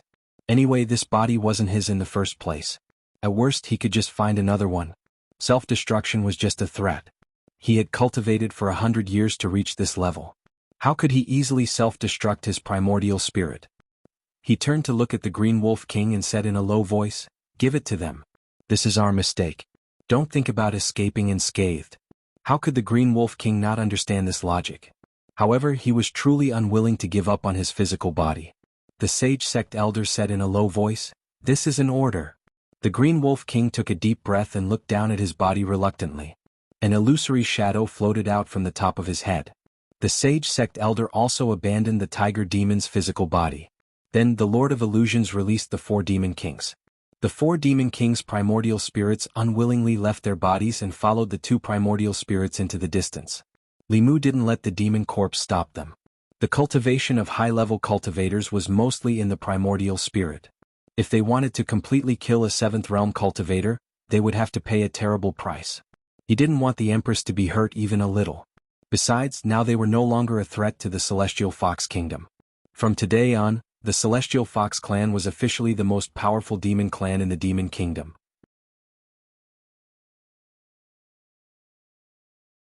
Chapter 497. Thousand Fox Nation. 6 monster corpses were placed neatly in the square in front of the palace. The Blue Wolf King's was a 7th level body, while the other 5 were 6th level. The former monster sect elder was at the peak of the 6th level. If he wasn't stingy with materials, he could also refine early-level 6th-level spirit corpses. When the time came, the 8 Baron formation would become the 10-terminal formation. It might not be enough to deal with a powerhouse like the Queen, but it wouldn't be a problem to trap the Blue Wolf King. Qin Shi, Han Shisan, Sun Qi, and the others stood in front of the corpses, rubbing their hands excitedly. Their eyes were like Hu Jiao seeing a peerless handsome man. The Grand Elder was indeed the Grand Elder. He snatched several precious corpses for them as soon as he took action. 2 years ago, the corpse sect could only occasionally come across a 5th-level corpse, and all the corpse refiners in the sect would fight over it. Now, 6th-level powerhouses could be easily refined and 7th-level corpses were common. They had even personally touched 8th-level corpses. The Grand Elder had brought the corpse sect to a new height of glory. Li Mu looked at Qin Shi and the others and said, "I'll leave these corpses to you." Qin Shi said solemnly, "Don't worry, Grand Elder. We won't let you down." The Blue Wolf King and the other monsters had lost their corpses, and their strength was greatly reduced. They needed to find new bodies and cultivate again. They wouldn't be a threat to Thousand Fox Nation in the short term. After Thousand Fox Nation's display of strength today, they wouldn't dare to have any ideas about this place even if they recovered their full strength. Li Mu could go back without worry. He looked at the powerful monster corpses and couldn't help but worry. He looked at Phantom Princess and said, "These are all I have. I'll give them all to you. In the future don't. Let's go." Zhou Qiong performed an incantation gesture in her sleeve, and Li Mu's lips closed. Then she waved her sleeve and took Li Mu with her, transforming into a streak of light that left the state of Thousand Foxes and disappeared over the horizon. Huan Ji looked in the direction they left and sighed. "It's already the 12th lunar month. I thought he could stay here for the new year. Father and brother are going into seclusion. I'm the only one left this year." Above the clouds, Li Mu's clothes were fluttering in the wind. The Empress was flying at an extremely fast speed, and they were soon out of the Yao Nation. When they passed by Mount Baiyun, Li Mu hurriedly said, "Your Majesty, please stop for a moment. I need to make a trip back to Mount Baiyun. It will be the new year soon and I need to bring my wives back." Baiyun Mountain. Li Mu and the Empress, who had turned into Mr. Mei, descended on the main peak. This time, regardless of whether Lu Hanyan and Li Qing still had plans to go into seclusion, Li Mu was going to bring them back. It would be fine at other times, but during the new year the family had to be reunited.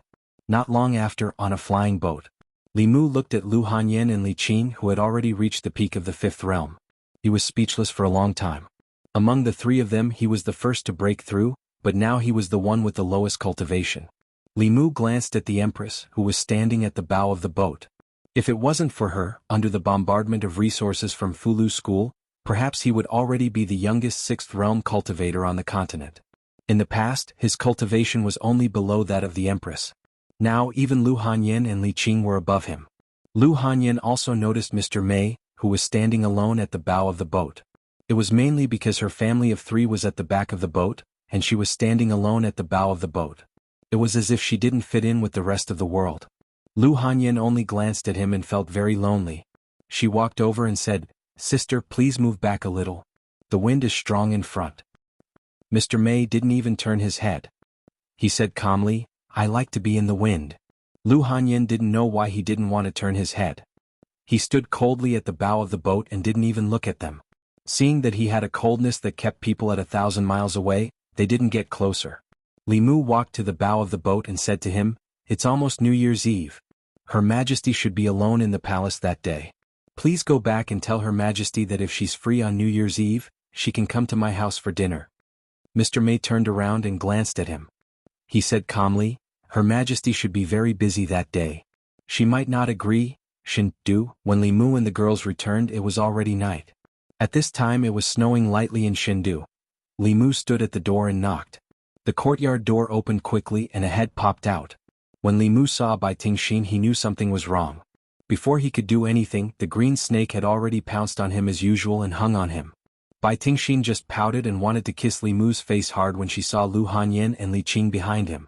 They slid down from Li Mu's body softly.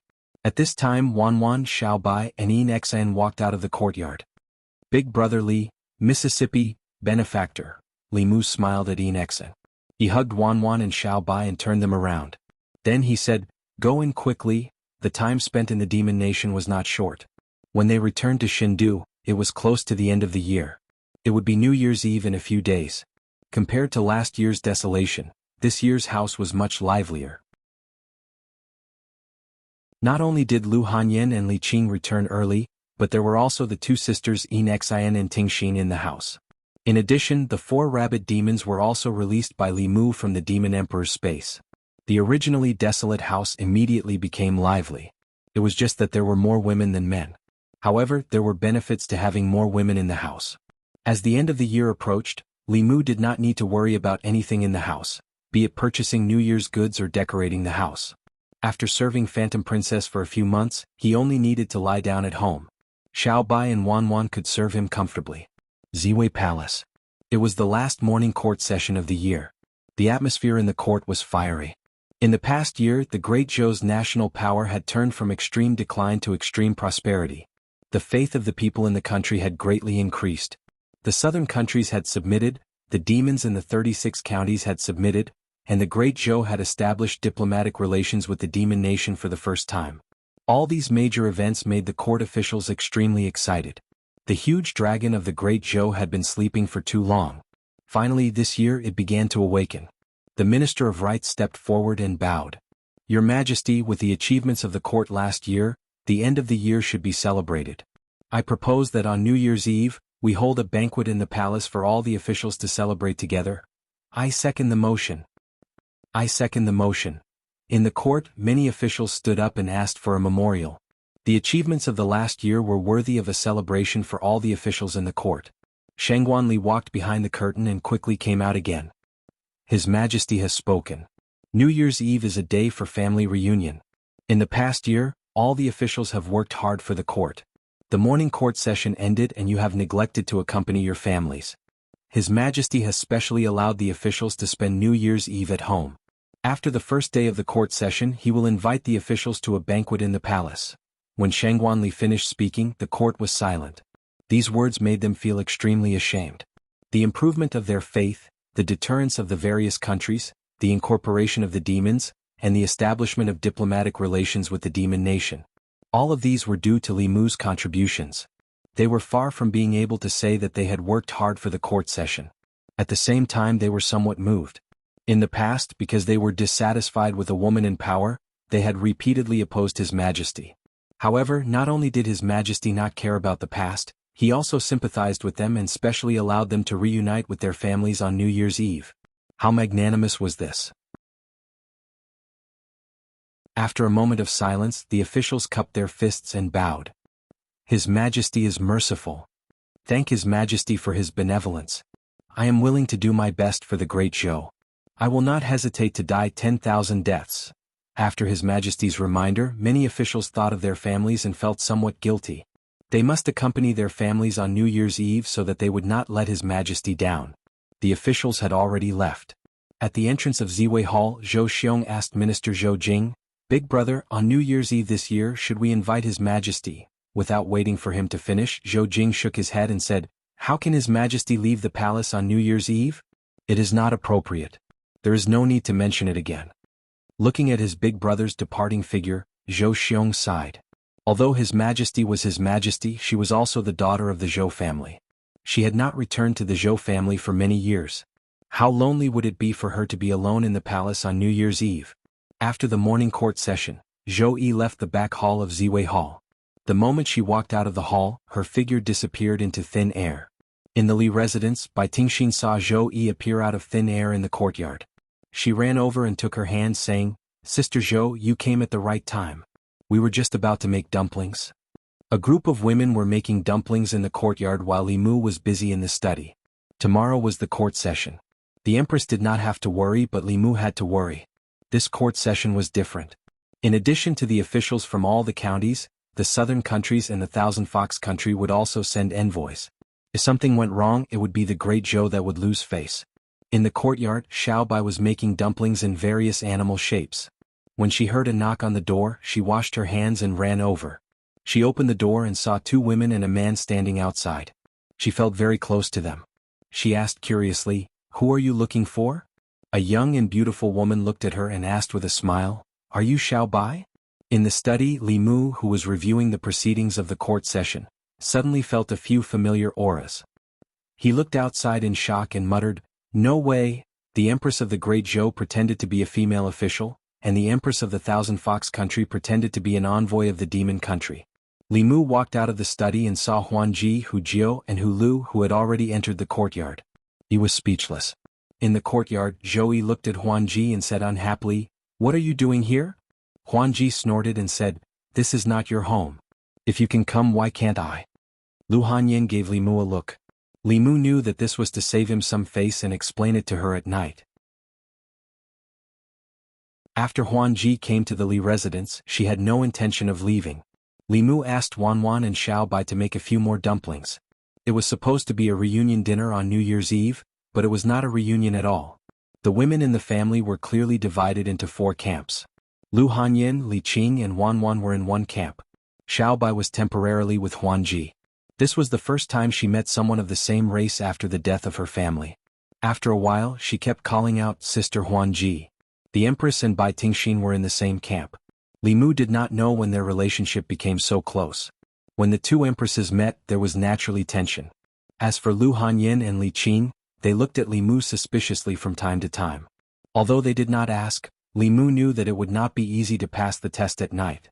The reunion dinner was tasteless. Only Yinxin was a quiet snake beauty, which comforted Li Mu. This was the first time that Li Mu felt that it was not a good thing to have too many women in the family. The peace in the harem and the harmony between sisters were all fake. He had been deceived by that Rong Xiaorong. The happiness of Tongning and Li Yi only existed in novels.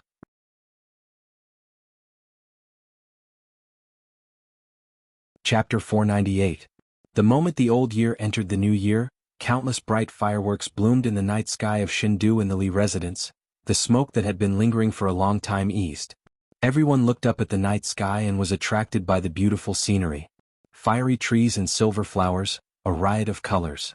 This was a grand display of fireworks created by the master craftsmen of the Ministry of Works. At this moment, the divine capital under the night sky was as bright as day.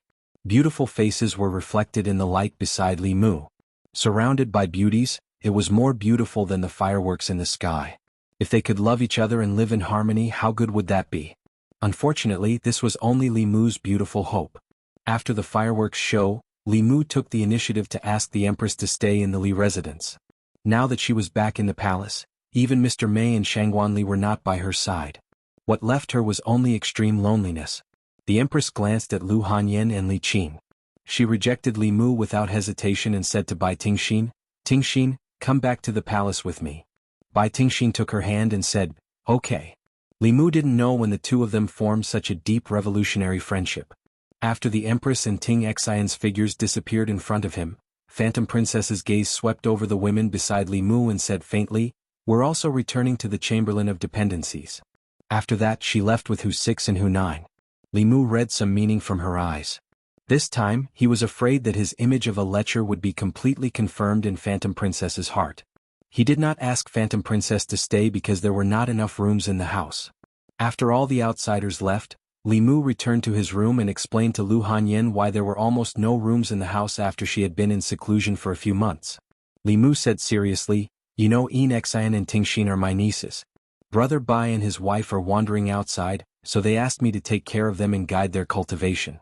This is normal, Lu Hanyan asked, but I heard from Wan that you have already severed ties with the White Demon King.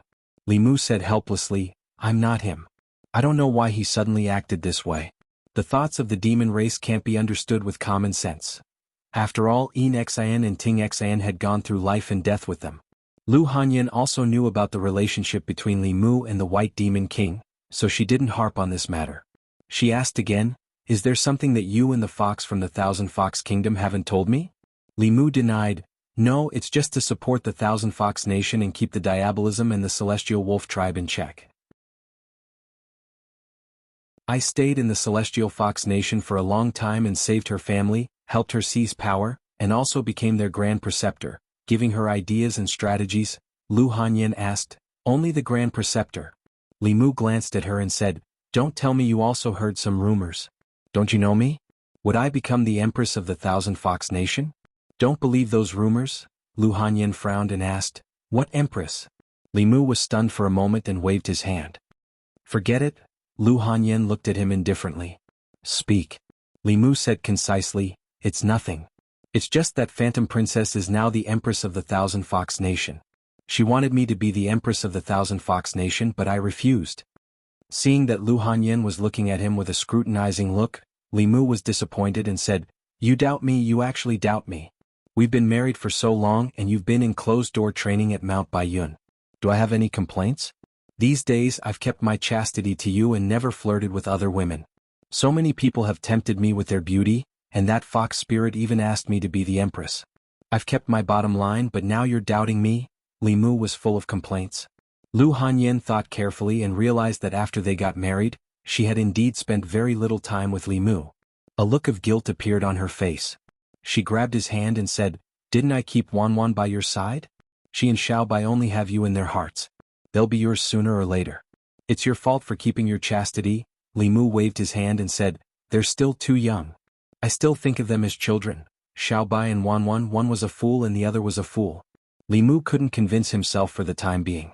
Lu Hanyan looked at him and said, you think Wan and Xiaobai are too young, but Her Majesty isn't young, right? She's almost mature. Li Mu covered her mouth and said, what are you saying? As a woman, there were some things that Lu Hanyan could sense with her intuition.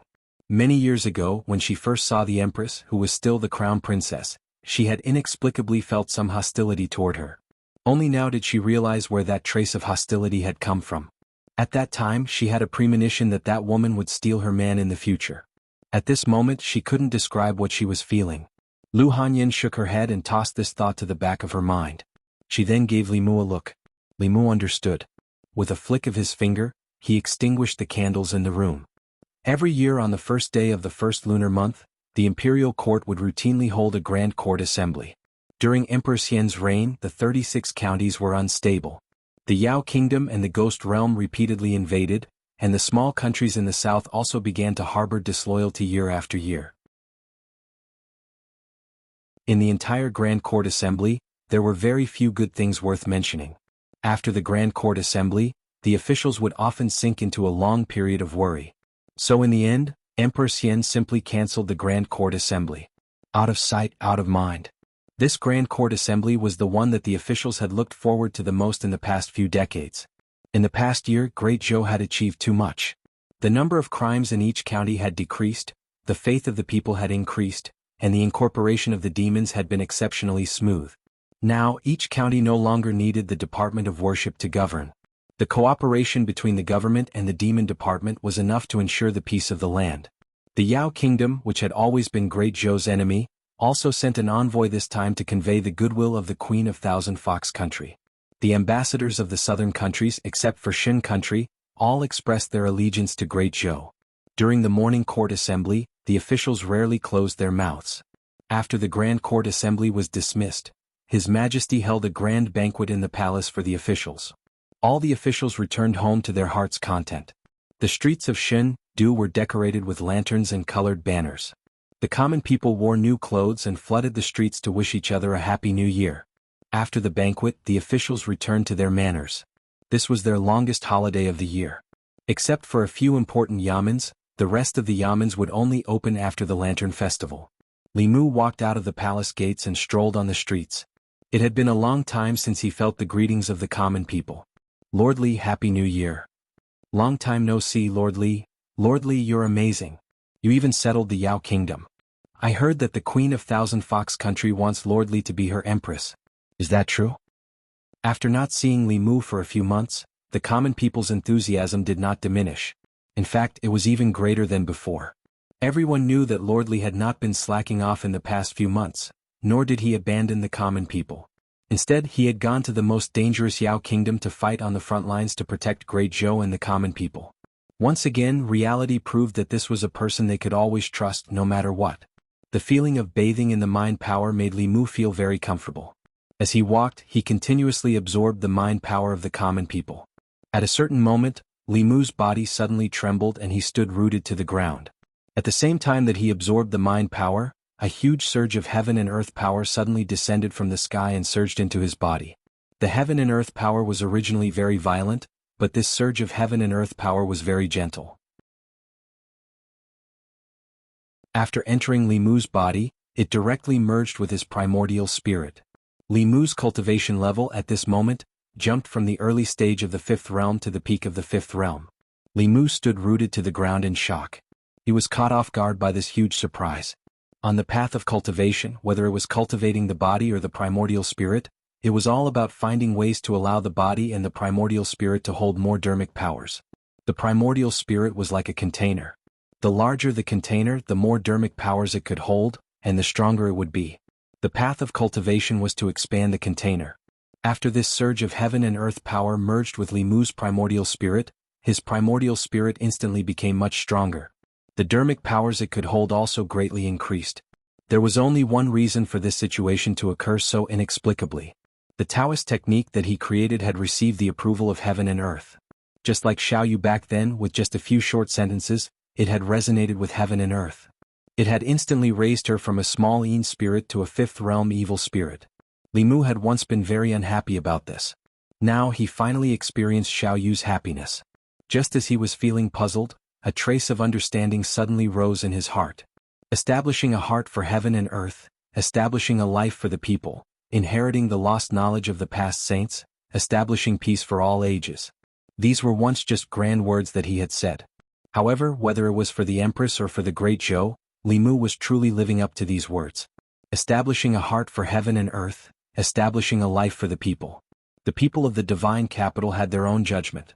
Did spreading the heavenly book's contents in order to inherit the lost knowledge of the past saints count?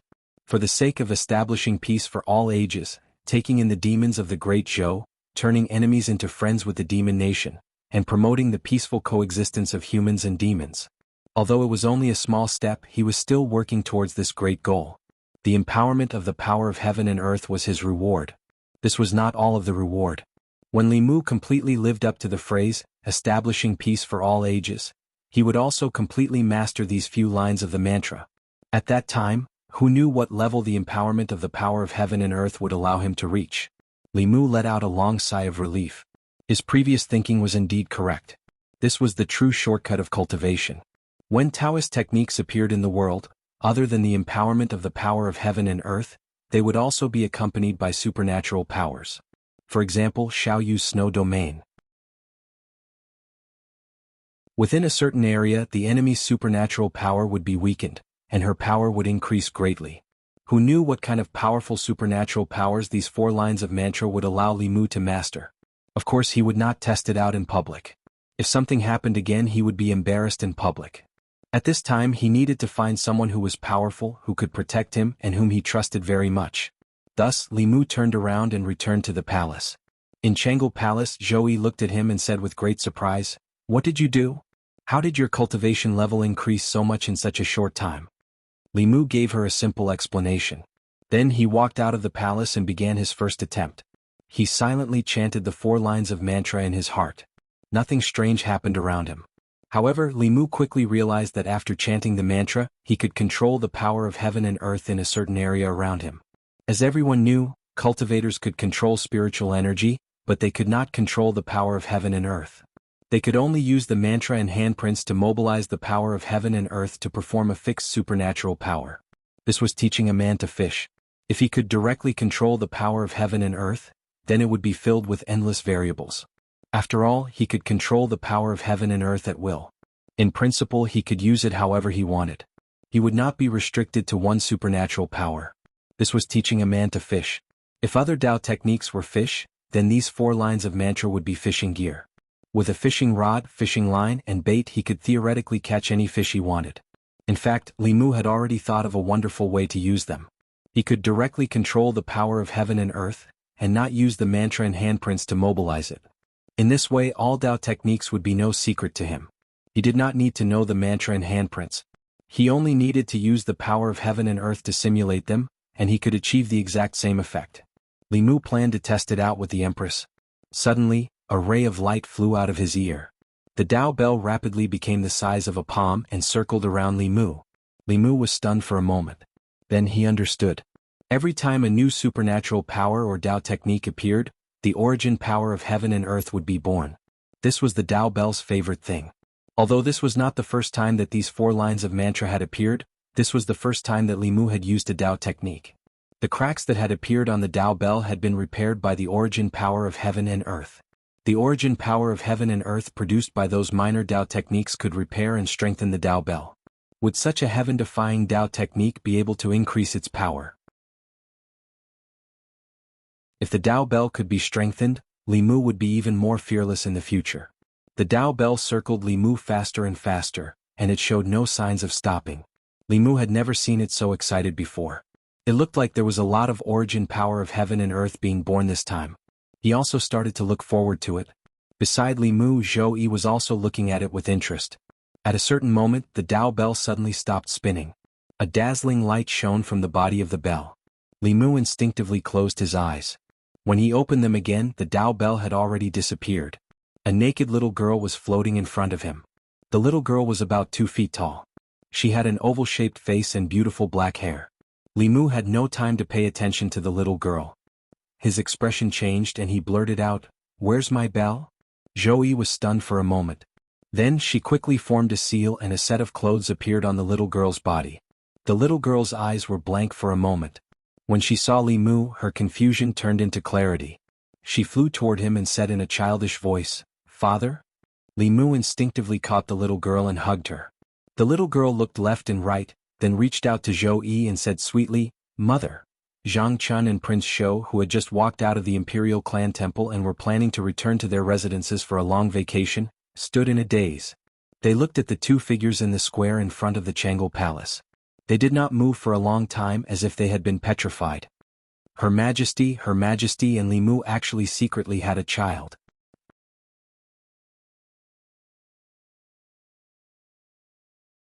Chapter 499. Inside Chang'e Palace. Li Mu looked up and down at the little girl floating in the air. Even now, he still couldn't understand how the law bell could become a human. He had only heard of plants, animals, and insects becoming spirits. He had never heard of a transcendent artifact becoming a spirit. Li Mu looked at her and asked the question he was most concerned about. "Can you still become a bell?" As soon as she finished speaking, a small clock appeared under the little girl's body. She sat on the clock and blinked her large eyes as she looked at Li Mu. Li Mu relaxed. As long as the law bell was still there, it was fine. If he really lost the bell, not only would he lose a powerful transcendent artifact, but he also wouldn't be able to answer to Lu school. Then he said to the little girl, "Actually, you misunderstood. I'm not your father." The little girl said stubbornly, "Father?" Li Mu wanted to correct her, but the Empress waved her hand and said, "It's useless for you to say this to her. Because of you, she was able to transform. In her heart, you are her father. In fact, this is the case." Li Mu's lips moved, but he didn't say anything else. The Empress's words made sense. Although the law bell had existed for a long time, it was much harder for a transcendent artifact to gain intelligence than a creature that was born with intelligence. She had been influenced a lot by Li Mu. After transforming, she could speak the human language, but her intelligence was only equivalent to that of a 2- or 3-year-old child. She was born because of Li Mu, so naturally she saw him as her father. The first person she saw was the Empress, so she saw her as her mother. Many animals had similar habits. If the word father was macroscopic, it wasn't just limited to biology. It wasn't wrong to say that Li Mu was her father. After all, it was Li Mu who created her. But no matter what, her mother should be Lu Hanyan. Li Mu wanted to explain to her, but she stretched out her arms to the Empress and said, "Mother, hug." The Empress reached out and hugged her. A smile that Li Mu had never seen before appeared on her face. Li Mu swallowed the words he was about to spit out when he saw the overflowing maternal instinct of the Empress. Based on his understanding of the Empress, he was certain that if he dared to ruin the Empress's mood, what awaited him would be an extremely cruel ending. Women of this age were at the age when their maternal instincts were overflowing, especially women of the same age as the Empress. Even if they married later, their children would already be able to run and jump. Although the Empress was still inexperienced, she also had the instincts of a woman. Today he wasn't in the mood to experiment with Tao techniques. With complicated feelings, he said to the Empress, "Your Majesty, how about I bring her back first?" For such a young lady to appear in the imperial palace beside the Empress, and even call her mother, if this matter were to spread, the entire imperial court, the entire Shindu, and even the entire Great Zhou would be in an uproar. The Empress clearly knew this as well. She gently kissed the young lady's face and said to her, "Go home with your father first. Mother will come and see you later." As Li Mu carried the young lady out of the imperial palace, he was still pondering over the Empress's words. No matter how he listened to them, they sounded strange. It was as if this young lady was really Li Mu's child. However, Li Mu quickly put this matter to the back of his mind and cast an invisibility spell on the young lady. The outside world had always been saying that he was the Empress of the Demon Kingdom. If the people of the Shindu saw this, who knew what kind of gossip would spread? Jianghu Palace. After Li Mu left, Zhou Yi summoned Shangguan Li and lightly said, "Have the Assistant Minister of Personnel Zhang Chun and Prince Shou come and see me." After returning to the Li mansion, Li Mu discovered that the courtyard was very lively.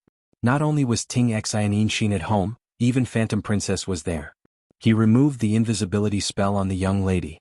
Wan, who ran over, was stunned. She asked, "Young master, whose child is this?" Lu Hanyan, Li Qing, and the others also looked at Li Mu. Under the gaze of so many people, the young lady seemed to be a little shy. She hugged Li Mu's neck and nervously said, "Father?"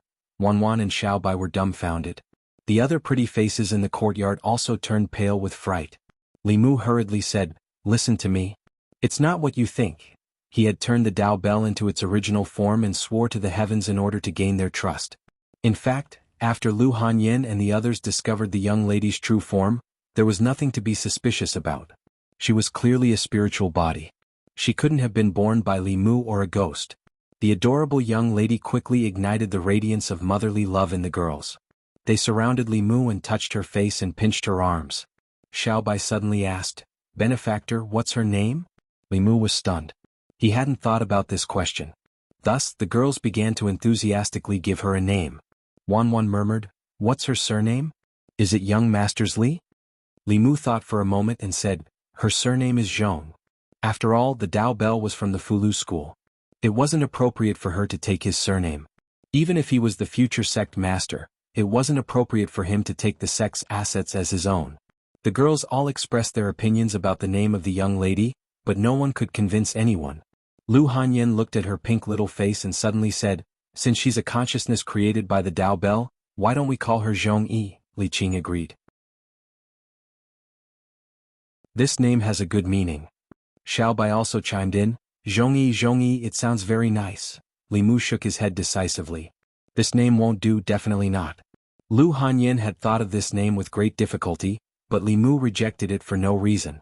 She said in dissatisfaction, "Why don't you tell me why this name won't do?" Li Mu didn't know how to explain it to her. Just as he was in a dilemma, Xen suddenly stepped forward and helped Li Mu out of his predicament. "How about the name Zhongling?" Zhonglinger is both her name and her identity. The girls thought for a moment and felt that this name was more suitable. Even Lu Hanyan gave up on her original name. She picked up the little girl and said with a smile, "Ling, let's hear you call me mother." This time she didn't get what she wanted. No matter how she teased her or tempted her with delicious food, the little girl didn't say a word. Wan said, "Young miss, she's just been born, so she probably doesn't know how to say mother yet. She'll learn very quickly if you teach her." At this moment, there was a spatial fluctuation in the courtyard of the Li residence, and the Empress figure appeared. The little girl stretched out her hands and said happily, "Mother." Li Mu looked at Lu Hanyan, whose expression had changed and his vision turned black. In the courtyard of the Li residence, the girls were teasing the little girl Zhongling. Li Qing, Lu Hanyan, and her maid were conducting a joint interrogation of Li Mu. Without waiting for them to ask, Li Mu took the initiative to explain, "She's just a newborn baby. What kind of thoughts can a newborn have? The first person she sees will be her father and mother. Coincidentally, when she was born, Her Majesty and I were in the palace. I definitely didn't teach her this." As the first wife, Lu Hanyan was still angry. Li Qing pulled her wrist and said, "This isn't his fault." Lu Hanyan said unhappily, "Why are you always protecting him?" Li Mu felt gratified that one of the judges had already betrayed him. Since he met Li Qing as the leader, she had always protected him. This kind of feeling was not something that Lu Hanyan could understand. Wanwan also held Lu Hanyan's hand and said, "Miss, I think what the young master said this time is right." Li Qing and Wanwan both stood on Li Mu's side. Even if Lu Hanyan was angry, she couldn't vent it on Li Mu. Li Mu struck while the iron was hot. He grabbed her hand and said, "She's a child. She doesn't know anything. She'll know everything after I teach her." Li Mu pulled her back into the courtyard and said to Zhongling, "In the future when you see her, you have to call her mother. Do you understand?" Zhongling nodded as if she understood. She looked at Lu Hanyan and said in a childish voice, "Second mother." Li Mu's vision darkened again. He no longer hoped that this little brat would be able to improve the harmony of the family. As long as she didn't destroy it, it would be fine. No one would be able to tolerate the first wife becoming the second mother. Li Mu temporarily let the empress take her away. He could forego the Dao Bell, but he had to coax his wife well. When he walked into Lu Hanyan's room, he just happened to see Illusion Princess fanning the flames in front of Lu Hanyan. She pretended to be considerate of Lu Hanyan and said, "Let me tell you, Zhou Yi has bad intentions towards your husband. You have to be careful. Don't let your husband be snatched away by someone else." Lu Hanyan glanced at her. The empress might have other intentions, but this fox was definitely not a good fox. Li Mu formed a seal with his hands and Illusion Princess was teleported out. Then the door immediately closed. Illusion Princess stood in the courtyard. She wasn't angry at all. She hummed a song and left. She couldn't win against Zhou Yi, but someone else could. No matter how high her status was or how strong she was, in front of someone she was still an outsider. Li Mu walked to the bedside and sat down next to Lu Hanyan. He said, "Why are you angry with a little girl who just gained intelligence?" Lu Hanyan said, "Why am I not angry? The three of you are like a family. What am I? Second mother?" As his legal wife, she did have a reason to be angry. Li Mu hugged her and comforted her. "It's my fault. I should have considered the possibility that she could transform. I should have considered that she would call people randomly. I should have let her transform at home." Hearing Li Mu say this, Lu Hanyan felt that she was being unreasonable. She shouldn't blame him because of an accident. Li Mu said again, "In a moment, I will tell her that she can't call Her Majesty Mother anymore. I will have her call you. If she doesn't listen, I will spank her. If she still doesn't listen, I will send her back to Fulu school." Lu Hanyan glared at him and said, "Why are you arguing with a little girl?" Li Mu hugged her and asked, "You're not angry anymore?" Lu Hanyan turned her head away and didn't say anything. Li Mu thought for a moment and said, "Aren't you just jealous of Her Majesty? Zhongling calls me father and she calls me mother, but I still call her Her Majesty. We have our own relationships." Lu Hanyan huffed softly and said, "We don't have to have our own relationships. If you have the ability, marry Her Majesty and bring her home. What's wrong with letting her be the first wife of the Li family?" Li Mu said, "We have already gone through the wedding ceremony and are married. No matter when, you will always be the first wife." Lu Hanyan looked at him and asked, "You really want to?" Li Mu said seriously, "I swear I don't want to." These words came from the bottom of his heart. After experiencing the twists and turns of the past 2 days, Li Mu understood that Lu Hanyan and Li Qing being able to get along was already his good fortune. In this family, other than Wanwan and Xiaobai, there was no room for another woman. Even if there was room, they would build another courtyard next door. This was for his own sake. Lu Hanyan's tone suddenly softened. "Actually, I know that little sister Qing and I are always in seclusion and can't accompany you for a long time. This is unfair to you. Wanwan and Xiaobai are also too young. If you want, you can have someone who can always accompany you by your side. Besides Her Majesty, I think Tingxin and Yinxin would also be willing." Li Mu sneered in his heart. If Li Qing had said this, he might have believed it a little. Coming from Lu Hanyan's mouth, he couldn't even believe the punctuation marks. If he dared to nod his head now, he would have to sleep alone in the study for the next 3 days. After knowing each other for so many years, how could Li Mu not understand her tricks? Li Mu waved his hand and said, "Are you joking? I don't want to at all. Tingxin and Yinxin were just looking for me. I'll go over for a moment." After leaving Lu Hanyan's room, Li Mu went to the courtyard where the two sisters lived. The two sisters were in the room. Li Mu walked forward and asked, "Yinxin, Tingxin, are you looking for me for something?" Bai Tingxin looked at Li Mu reluctantly and said, "Father said in the spirit snail today that he wants us to go back to the Eastern Sea. Humans had a new year and the dragon clan had a similar festival. They would worship the dragon god on the 2nd of February every year. This was the most important festival for the dragon clan. Both Tingxin and Yinxin had half of the dragon clan's bloodline. The White Demon King and his wife had already gone to the Eastern Sea in advance." Li Mu said, "I'll get someone to send you to the Eastern Sea." Yinxin smiled and said, "No need. We'll go by water. There won't be any danger." Li Mu thought for a moment. With their current strength and wealth, even a fifth realm cultivator would have to avoid them. Normally there wouldn't be any danger. However, just in case, Li Mu still gave them 2 realm breaker pills. He refined these pills when he was in the Demon Kingdom. Other than giving them to Phantom Princess's subordinates, Li Mu also kept a few for himself. Tingxin and Yinxin's strength had increased rapidly in the past few months, especially Tingxin. Her cultivation had already surpassed Yinxin. She was only 1 step away from the 5th realm.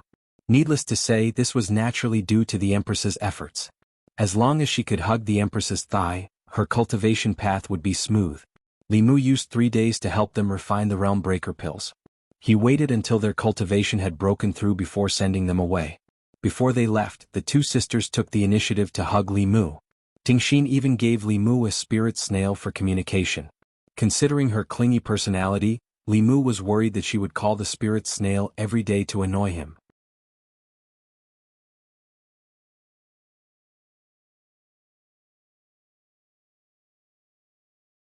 Chapter 500. The Empress had no reason to reject Li Mu's suggestion. If they didn't go their separate ways, would they get married on the spot just because Zhongling called them father and mother a few times? That was ridiculous. After resolving this awkward matter, Li Mu planned to continue the Dao technique experiment that he had put on hold. He looked at the Empress and said, "Your Majesty, can you use any mystical power or Dao technique?" Zhou Yi didn't ask any questions. She made a few hand seals and a circular shield with flashing runes appeared in front of her. Li Mu had seen this move before. She had used this move to block the Green Wolf King's full-powered attack. When the Empress used this technique, Li Mu was acutely aware of the trajectory of the power of heaven and earth around them. But she was too fast and Li Mu couldn't remember it at all. Li Mu said, "Your Majesty, slow down. Do it again." Zhou Yi dispersed the mystical power and cast the spell again. Li Mu closed his eyes and carefully sensed it. "Do it again." Again. After 5 or 6 times, Li Mu didn't speak again. He didn't recite any mantras, nor did he make any hand seals. But a defensive shield with flashing runes slowly took shape in front of him. Li Mu was overjoyed. His guess was right. The essence of Dao techniques and mystical power was the transformation of the power of heaven and earth. Mantras and hand seals were only the key to opening the door. If he could directly open the door, why would he need the key? But controlling the power of heaven and earth was really inconceivable. Since ancient times no one had done it. Li Mu's ability was more like he had received the approval of heaven and earth. This sounded a little difficult to understand, but if the approval of heaven and earth was connected with the approval of the people, it wasn't hard to understand. In the end, it was because of telekinesis. The power of the human heart was the most mysterious power that Li Mu had come into contact with. This ability was very important in fights of magical powers. It was similar to the 9 words mantra, which only had 1 word and was short but powerful. Of course, it was faster to use the mantra in combination with the handprint. However, if the mantra was too long, it would be faster to directly control the power of heaven and earth. More importantly, this ability was simply a great tool to steal from others. As long as he was willing to put in the effort, there was no divine ability that he couldn't steal. Zhou Yi looked at the sacred art forming in front of Li Mu. She was already used to it. After being shocked so many times, she was already used to it. Li Mu did not hide anything from the Empress, and told her everything that had happened. As for other things, Li Mu didn't mind sharing them with the Empress. However, this time, even if he told the Empress the method, she wouldn't be able to learn it. The 4 mantras needed to be practiced with one's own body. It wasn't something that could be learned by simply reciting a few mantras and forming a few hand seals.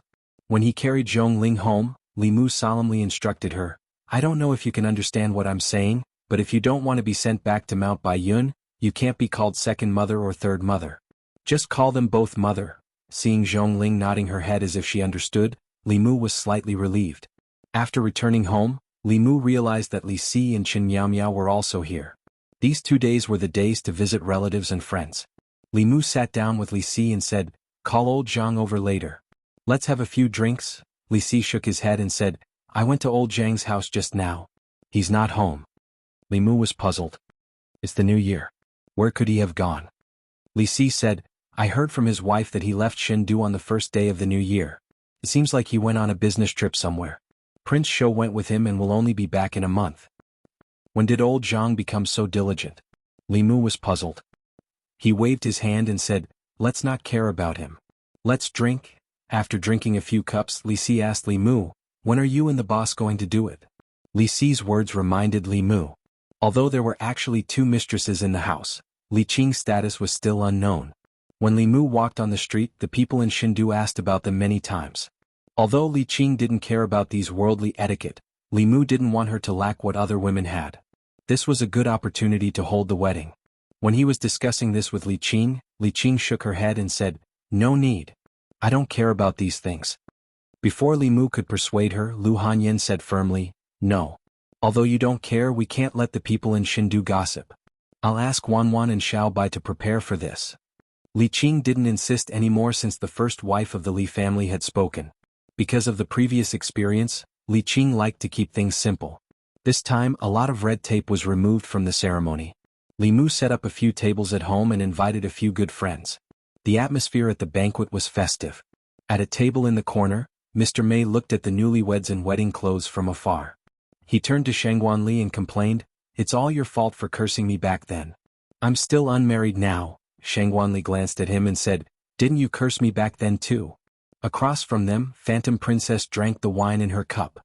She clearly wanted to get drunk, but her body became more and more sober.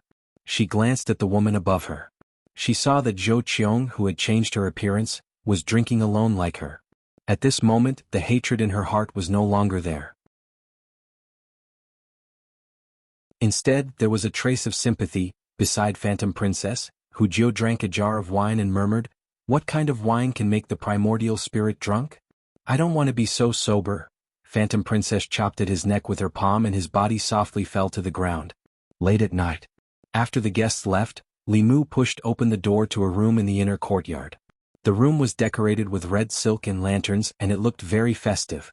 A figure with a red cloth over her head sat quietly by the bed. Li Mu waved his sleeves behind him and the door closed automatically. Not long after, the candles in the room went out quietly. On the 15th day of the first lunar month, on the night of Shangyuan, Lu Hanyan and Wanwan came back from the Miaoying bar. They asked Xiaobai in the yard, "Where is your benefactor?" Xiaobai said bitterly, "He went to the lantern show with Sister Qing." Lu Hanyan snorted and said, "When we got married, I didn't see him so eager. We were together every day and he didn't find it annoying." Before Li Mu reached the door, he heard Lu Hanyan's complaints. He walked in with Li Qing with a few lanterns and said, "I picked these for you. See if you like them." Wanwan and Xiaobai hung the lanterns under the eaves. Li Qing was called to the room by Lu Hanyan.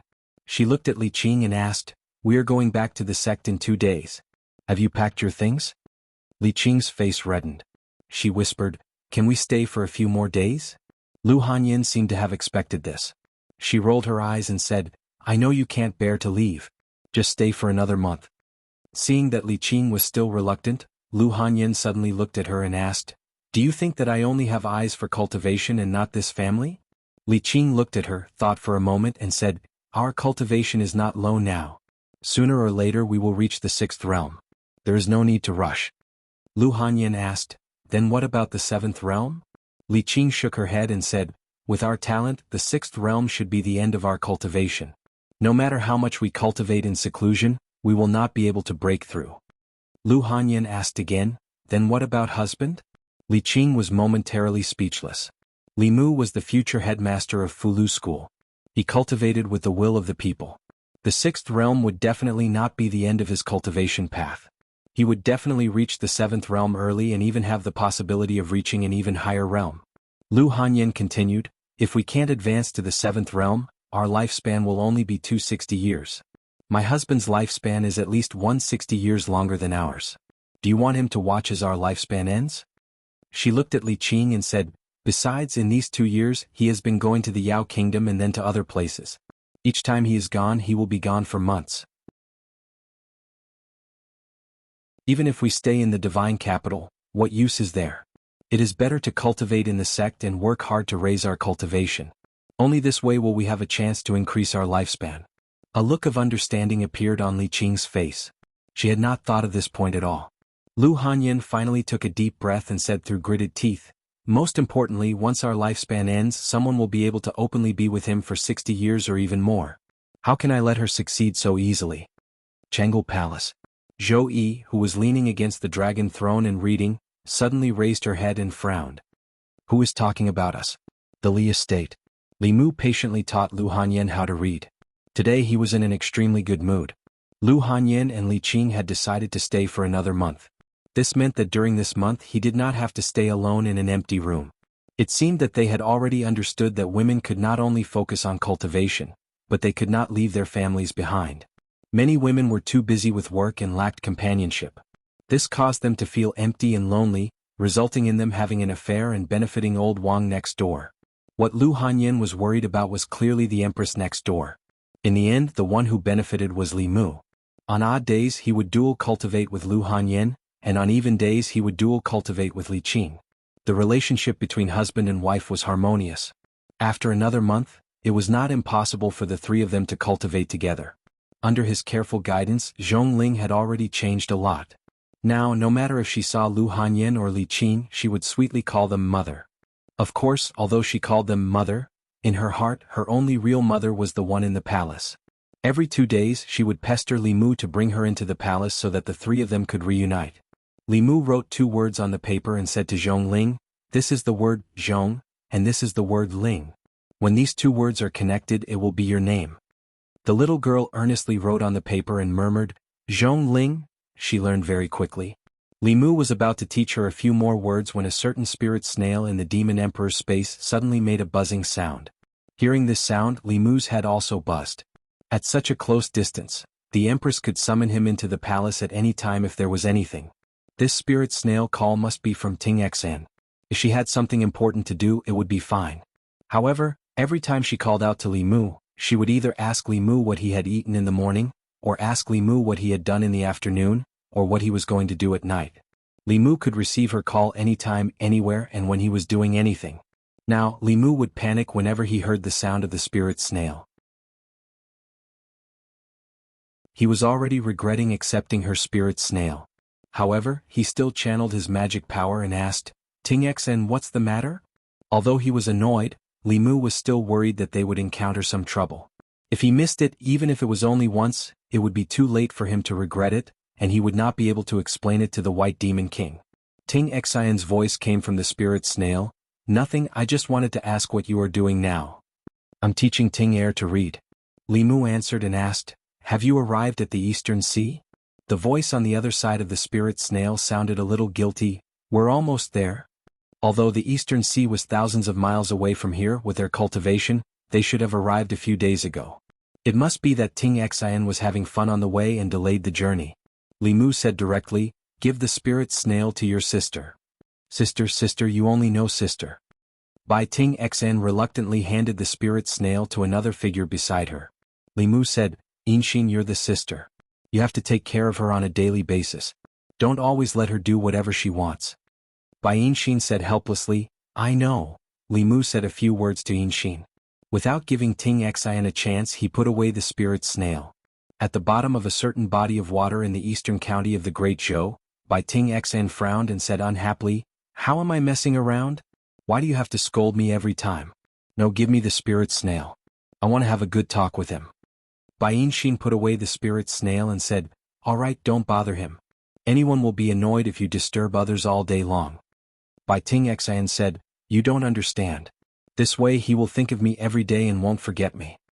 Bai Ting Xian said, "You don't understand.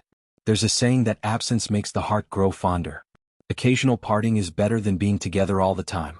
Only when you haven't seen him for a long time will he always think of you and miss you. If you do this every day he will only be annoyed."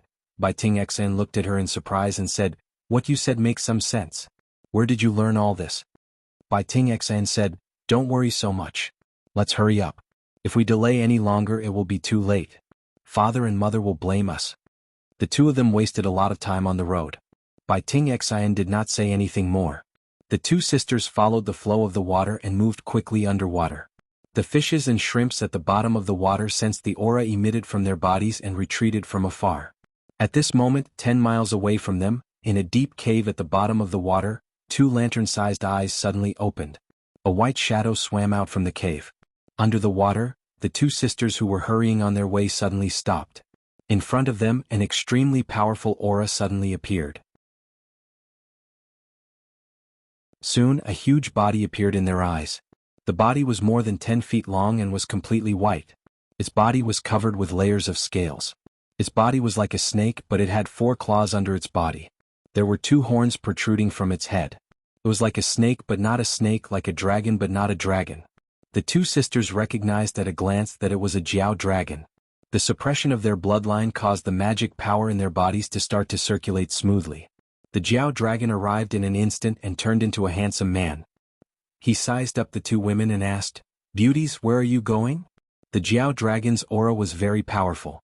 They were probably not a match for it even if they joined forces. Bai Ting Xian protected her sister behind her and said, "We are just passing by. We have no intention to disturb you. Please let us go, senior." The man waved his hand and said, "What, senior? We are actually about the same age. It is fate that we are passing by. Why don't you two beauties come in and let me do my part as a host?" Bai Ting Xian refused. "Thank you for your kindness, senior. But we have important matters to attend to and cannot be delayed. Please forgive us, senior." She pulled Ting Xian and was about to leave when the man suddenly moved in front of them and said, "Where are you going?" "I will send you off."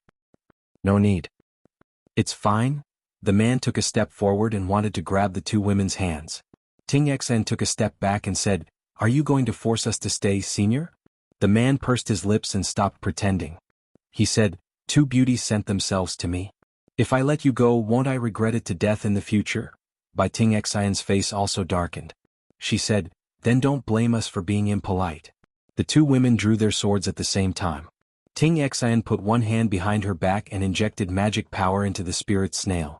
In the Li residence, Li Mu looked at the spirit snail that began to vibrate again. He was almost certain that Ting Xian was using this as an excuse to argue with him. He wanted to ignore it, but after hesitating for a moment he still picked it up. Just as he was about to speak, his eyes suddenly focused. An unfamiliar man's voice came from the other side of the spirit snail. "Beauties, do you really want to fight with me?"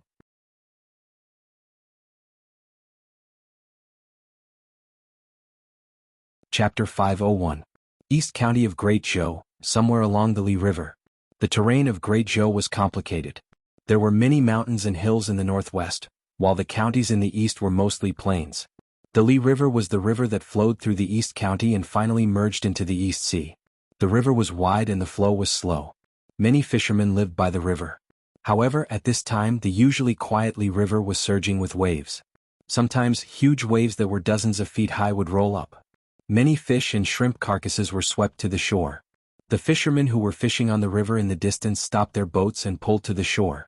They looked at the strange phenomenon on the river in horror and stayed far away. Those who saw it had already reported it to the authorities. The nearby cultivators also looked at the river in fear and did not dare to get close.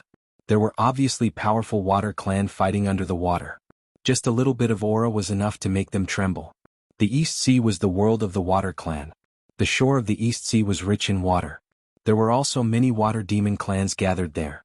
They were the most powerful force among the demon clans in the counties. Usually, even human cultivators did not dare to provoke them. Under the river, Inxin and Tingxin stood side by side, controlling their flying swords to attack the man in white not far away. The man in white held a long spear and walked slowly in the water as if he was taking a stroll.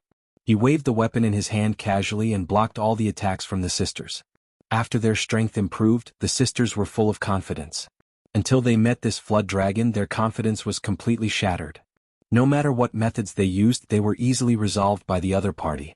Not only was the flood dragon powerful and immune to poison, his aura was also suppressing them. Obviously, the dragon clan bloodline in his body was thicker than the sisters. The man in white approached the sisters and said, "Beauties, you'd better not resist.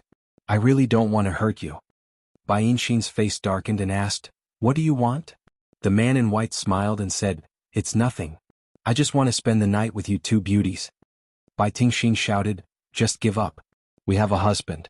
If my husband finds out about this, he'll peel off your dragon skin, pull out your dragon tendons and make it into a slingshot to shoot birds."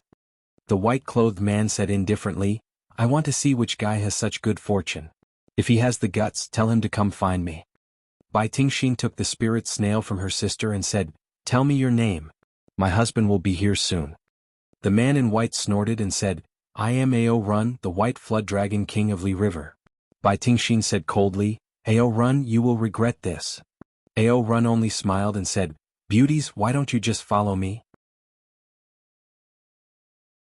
No one in the East County will dare to mess with you." The two sisters said at the same time, "Don't even think about it." Ao Run shrugged and didn't force them anymore. He politely extended his hand and said, "Since that's the case, why don't you two beauties go to my cave residence to rest first? When your husband comes, I'll let you know who's the one who's worthy of you following." The two sisters looked at each other. Even if they joined forces, they would not be a match for this flood dragon. It would be better to temporarily hold him down and wait for reinforcements. Bai Yinshin said, "We can go with you, but before our husband comes, you can't do anything to us." Ao Run snorted and said, "Who do you think I am? If I say I'll wait for him to come, then I'll wait for him to come." "Alright, what's your husband's cultivation?" Bai Tingshin said, "Our husband is at the 5th level." Ao Run completely relaxed. In this Li River, let alone a 5th realm expert, even a 6th realm expert wouldn't be able to do anything to him. These two beauties would quickly realize that compared to Ao Run, their husbands were nothing. They would then turn around and throw themselves into his arms. Over the years, countless demonesses had fallen for him like this, unable to extricate themselves. Ao Run smiled at the two sisters and extended his hand, "Please." The two sisters maintained their vigilance and followed him all the way to a cave at the bottom of the river several miles away. This cave was rather luxurious.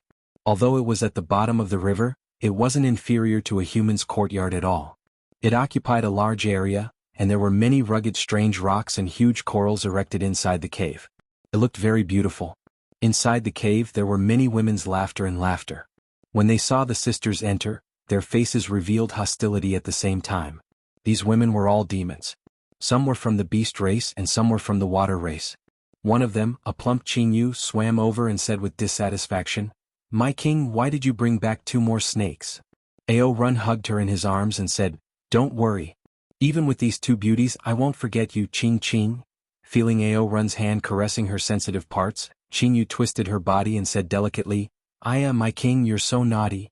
Let's go to the room." Seeing the 2 demons leave, the 2 sisters felt a chill in their hearts. Ting Xen even tightened her grip on the spirit snail, hoping that Li Mu would come quickly. Shendu, a stream of light streaked across the sky and sped toward the east. The cultivators in Shendu were all shocked by the speed of that unknown existence. It was a speed that cultivators below the upper 3 realms couldn't possibly have. In the sky above Zhong County, on a small and exquisite flying boat, Zhong Ling sat on Li Mu's shoulder. Li Mu looked worried as he rushed toward the East County at full speed.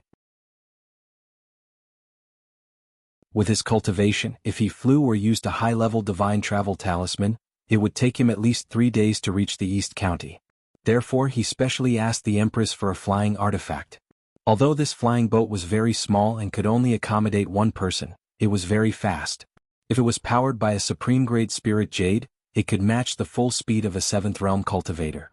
A 7th realm cultivator could travel 1,000 miles in a second. Hearing that Ting Xan was in trouble, the Empress was furious. She wanted to go personally, but Li Mu stopped her. There were no 6th realm demons in the Great Zhou. He could deal with a mere flood dragon alone. More than 2 hours later. East County County Office. A stream of light streaked across the sky and landed in the East County Office. The constables in the county office were shocked. They all drew their weapons and surrounded a figure. They shouted, "Who is so bold to barge into the county office?" Li Mu said in a deep voice, Where is the county governor of the East County? His voice was like a bell. The magic power in the constable's body surged when they heard it. At this moment, 3 figures hurriedly walked out of the county office. The person walking in front was a middle-aged man. When he saw Li Mu, his expression changed. He walked forward and cupped his hands. Lin Ting, the county governor of the East County, greets Lord Li. The county governor had to participate in the imperial court every year. Not long ago, County Governor Lin had seen Li Mu. Although the county governor and county lieutenant of the East County had never seen Li Mu before, they could guess the identity of this young man from County Governor Lin's attitude towards him. They immediately bowed and said, "Greetings, Lord Li." Li Mu waved his hand and asked, "Do you know that there's a flood dragon called Ao Run in the Li River?" Lin Ting said, "Lord Li, everyone in the East County and the demon realm knows of Ao Run's name. His original form is a white flood dragon, and his strength is at the peak of the 5th realm. With his flood dragon body, he can even fight against the 6th realm demon in the water. The county office once tried to recruit him into the demon division, but he rejected it. Because he's too powerful, the county office didn't dare to force him." Li Mu asked directly, "Do you know where his cave residence is?" Lin Ting said, "Yes." Li Mu said straightforwardly, "Gather the experts of the East County office, demon division and consecration department. Follow me to the flood dragon's cave residence." Lin Ting still didn't know what had happened, but he knew that Ao Run was in big trouble. Who was Lord Li? With his own strength, he had stirred up the entire demon kingdom. He was a legend who dared to fight against the 7th realm demon and won. Obviously, he wanted to find trouble with Ao Run. No matter how arrogant this flood dragon was, he was going to be in trouble this time. Under Lin Ting's call, in just 15 minutes, dozens of cultivators above the 4th realm gathered in the East County Magistrate's office, the Minister's office and the Demon's office. They rushed to the Li River in a mighty manner. In the underwater cave residence at the Li River, Ao Run looked at the 2 beauties standing not far away. Each of his hands was hugging a female demon. The black carp demon drank a cup of fine wine and used her tongue to feed Ao Run. Ao Run's face was filled with enjoyment. Just as he was intoxicated by the service of the female demons beside him, a thunderous voice came from the water above. "Ao Run, get out here." Ao Run spat out a mouthful of wine. The female demons were also shocked. Ao Run's name had spread throughout the East County. Who wasn't afraid of him? In the East County, no one dared to be so presumptuous on the Li River. Hearing this familiar voice, Listening Heart revealed a look of pleasant surprise and shock. They knew that Li Mu would come, but they didn't know that he would come so quickly. It had only been more than 2 hours since they were captured. In more than 2 hours, he had actually crossed thousands of miles from the divine capital to the middle county. Ao Run looked at them and realized the identity of the person who had come. He snorted and said, "It seems that your husband is in the East County. He actually came so quickly. Just wait and see how he will crawl under my feet." Li Mu and dozens of cultivators of the East County floated above the Li River. Suddenly a figure broke out of the water. Ao Run flew out of the water and was shocked when he saw the formation above the Li River. He looked at the county chief of the East County and said warily, "Lin, what do you want to do?" Although he was confident in his strength, he was not arrogant enough to challenge all the cultivators in the East County. County Chief Lin did not speak. With that lord present, he had no right to speak first. Li Mu looked at the man in white and asked, "You are Ao Run. Where are Ing Xan and Ting Xan?" Ao Run looked at Li Mu and said in surprise, "You are the husband of those 2 beauties?" Li Mu was stunned at first, but he soon realized that it must be Ting Xian's doing. He did not deliberately explain and said coldly, "Let them out." Ao Run twitched the corner of his mouth and said, "Then let's see if you have the ability. Let's have a fight. If you can beat me, I will let them out. If you lose, the 2 beauties will belong to me." He glanced at Lin Ting and the others and calmly said, "If you want to gang up on me with your numbers, I'll take these 2 beauties and leave. Let's see if I can fly faster or if you can catch up faster." The wind followed the dragon. The speed of the dragon race was second to none. The flood dragon had some bloodline of the real dragon. If he wanted to escape, even a 6th realm human would not be able to catch up with him. Li Mu was not afraid of him in terms of speed, but he did not want to bother. He asked, "How do we compete?" Ao Run puffed out his chest and said, "Don't say that I am bullying you. I will compete with you on the ground. There are no restrictions on magic power and magic treasures. If you win, you can take the beauties away. If you lose, the beauties will belong to me." Everyone here is a witness. Li Mu looked at the flood dragon in front of him. The corner of his mouth curled up slightly. He said, "Okay."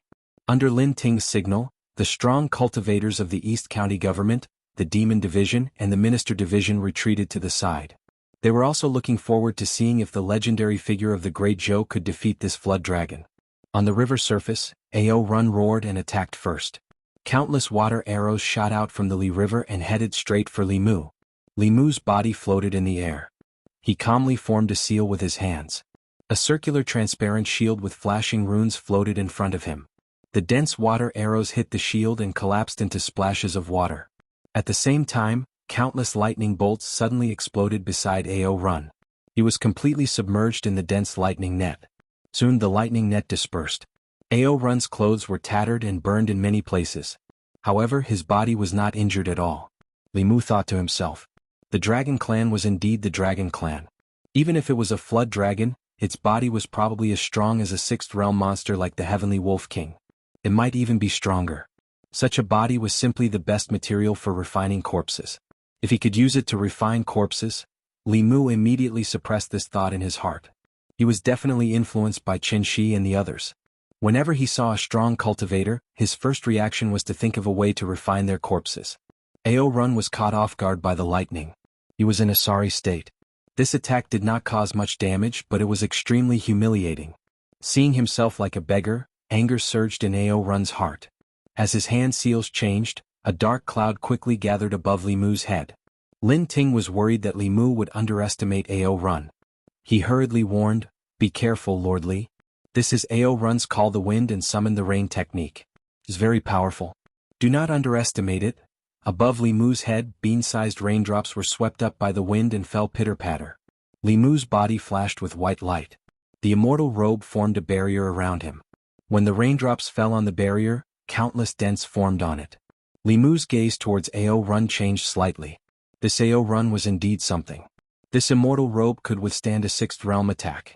It was already very impressive that Ao Run's mystique could create so many dents.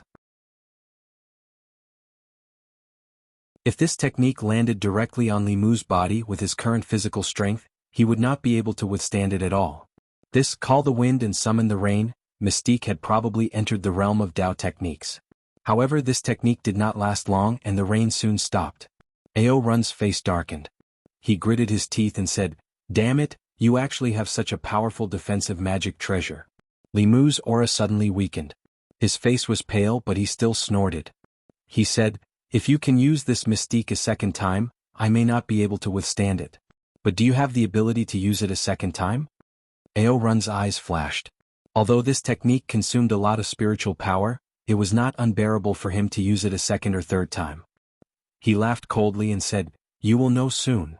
As his voice fell, the dark clouds above Li Mu's head gathered again. The wind carried the raindrops down.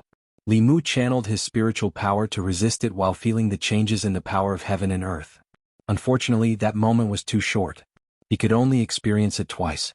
He could not grasp it. He was still a little short. The moment this rain disappeared, Li Mu's body fell a few feet. He forced himself to stop. Ao Run could see that this person was like a lamp without oil. He did not hesitate to use his mystique again. The third rain suddenly fell. The corners of Li Mu's mouth curled up. This time it was finally not bad at all. Ao Run looked forward to seeing that person defeated by him. But just as the raindrops fell, the white light on his body shone brightly. He easily resisted the third attack. Ao Run was stunned for a moment. He said angrily, "You tricked me." He was tricked into using a mystique that consumed a lot of spiritual power 3 times in a row. More than half of the spiritual power in his body had been used up, but the person opposite him was still at his peak. He was already a little uncertain in his heart. However, in the next moment, something that made him even more frightened happened. Above his head, dark clouds suddenly rolled up. The next moment, heavy rain poured down. The raindrops fell on his body, bringing heart-wrenching pain. Ao Run looked at the young man opposite him. He was extremely frightened. He actually used his mystique. This scene shocked him too much. Ao Run had long lost his will to fight. Without hesitation he dove into the water. Li Mu cast a water-repelling spell and chased after him. However, in the next moment, a white shadow attacked him. Li Mu instinctively dodged, but in the water, his speed was greatly reduced. The flood dragon's tail slammed into his chest. Bang! After a dull thud, Li Mu was sent flying out of the water. His chest was in pain. The blood in his body was in turmoil. He had already suffered light injuries. Lin Ting hurriedly flew over and said, "Lordly, I forgot to tell you. Do not fight with Ao Run in the water. Our strength is greatly reduced in the water. However, this flood dragon is the king of the water. Even a 6th-level cultivator would find it difficult to gain an advantage in the water." Li Mu looked coldly at the water. He asked, "Ao Run, didn't you say that this competition would be on land?" Under the water, Ao Run's mocking voice sounded. "That was just now. I'm going back on my words now. What can you do to me?" Li Mu asked with a dark face, "Ao, are you a sore loser?" Ao Run provoked, "Come down if you can." Li Mu looked at the calm river surface. He released the bell spirit and had her cover this section of the river. Everyone, including Ao Run, was covered by the bell. Then he turned his head and looked at the people behind him. "Draw the water."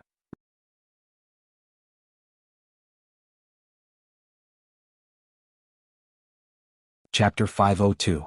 Ao Run hid in the underwater cave, and there was endless fear in the depths of his eyes. Summoning the wind and summoning the rain was the magical power of the dragons, and it had never been taught to outsiders. How did this person learn it? What frightened him the most was not that this human knew the magical power of the dragons. His intuition told him that this person had learned it from him. Without using any incantations or gestures, this person could perfectly replicate this great magical power after watching him perform it 3 times. This incredible ability made him feel fear from the bottom of his heart. This was too strange. Driven by this fear, he did not want the beauties anymore, nor did he want the demonesses he had taken in before. He just wanted to escape along the waterway. However, just as this thought arose in his mind, the river water around the cave suddenly became shallow. At first, the cave was more than 30 meters below the surface of the river. Soon it became 15 meters, then 20 meters. In a few breaths, the eaves of the cave were out of the water. After a few more breaths, the river water around the cave was sucked dry, leaving only a wet mark under Ao Run's feet. At some point, a transparent giant bell fell into the Li River and covered the entire cave. The river water flowed past the 2 sides of the giant bell, and the cave that was covered by the bell became a vacuum. A figure descended from the sky and landed in front of Ing Xian and Ting Xian. Seeing that the 2 women were safe and sound, Li Mu was finally relieved. Ting Xian hugged Li Mu's arm with one hand and pointed at Ao Run with the other.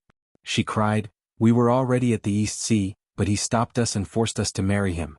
"Boo-hoo," Li Mu patted her hand and said, "Don't worry. I'll avenge you." Ao Run had no fighting spirit at all. His body shook and turned into a white flood dragon. He wanted to break through the bell and escape. However, with a buzz he was bounced back by the bell wall. Li Mu flew up and the Dao bell suddenly shrank. The powerhouses of the East County and the 2 sisters passed through the bell and appeared outside. Only Li Mu and Ao Run were left inside the bell. Li Mu stretched out his hand, and a whip appeared in his hand. Swoosh! With a flick of his wrist, a whip shadow tore through the air towards Ao Run. Ao Run was extremely confident in his own body. He didn't pay any attention to it.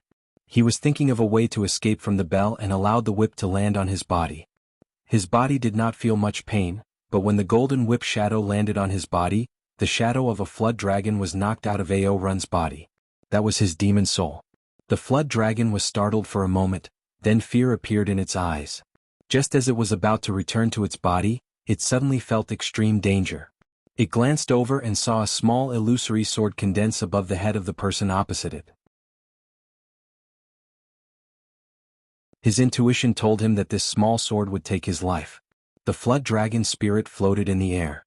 Without hesitation, it bent its lower body as if it was kneeling. It nodded its head repeatedly and said in fear, "Spare me, spare me. I am willing to serve you as my master. Please spare my life." Li Mu didn't make a move right away. He was considering whether it was better to keep a flood dragon as a servant or to refine its corpse. The disciples of the corpse sect had refined demons and humans, but they had never refined a flood dragon. Chen Shi and the others would definitely be interested in this project. Ao Run had already sensed that the human opposite him had bad intentions. He immediately said, "Master, you are not good at fighting in the water. In the future I can fight in your place. I'm very fast. You can also use me as a mount. You won't have to worry about traveling." It had to be said that this flood dragon had a strong desire to live.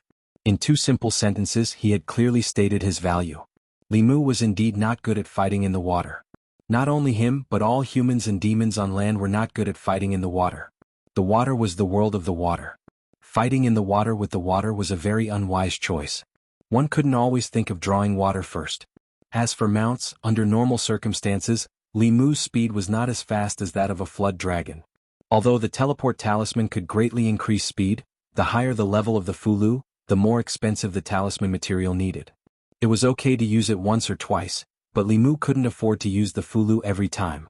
The spirit boat that the Empress lent him was fast. It could be called the Ferrari of spirit boats. However, it belonged to the Empress. It was also precious to 7th level cultivators. It was the Empress' personal flying tool. The Empress only had one. Li Mu could borrow it in an emergency, but he couldn't just take it for himself. With a flood dragon as a mount, he wouldn't need to use any spiritual stones or mana. Li Mu had to admit that he was tempted by this flood dragon. He looked at Ao Run and said, "Hand over a part of your soul." Ao Run was overjoyed when he heard this. He separated a small flood dragon soul from his demon soul's forehead and slowly flew to Li Mu. To a cultivator, it was extremely easy to kill someone with a strand of hair, a drop of essence blood or a fragment of soul. Since Li Mu possessed a fragment of the flood dragon's soul, he had the power to kill him. Ao Run's demon soul returned to his body. He knelt on one knee and saluted Li Mu, "Greetings, master." He was very unwilling but there was nothing he could do. He knew very well that this young man wanted to kill him. If he hesitated for a moment and didn't show his value in time, what awaited him would be the destruction of his body and soul. Death or slavery, he wasn't stupid. He knew which was the right choice.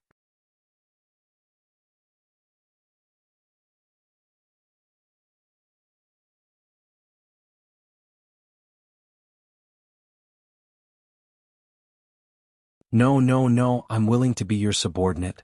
Li Mu said coldly, "Cut the crap. Do whatever I tell you to do."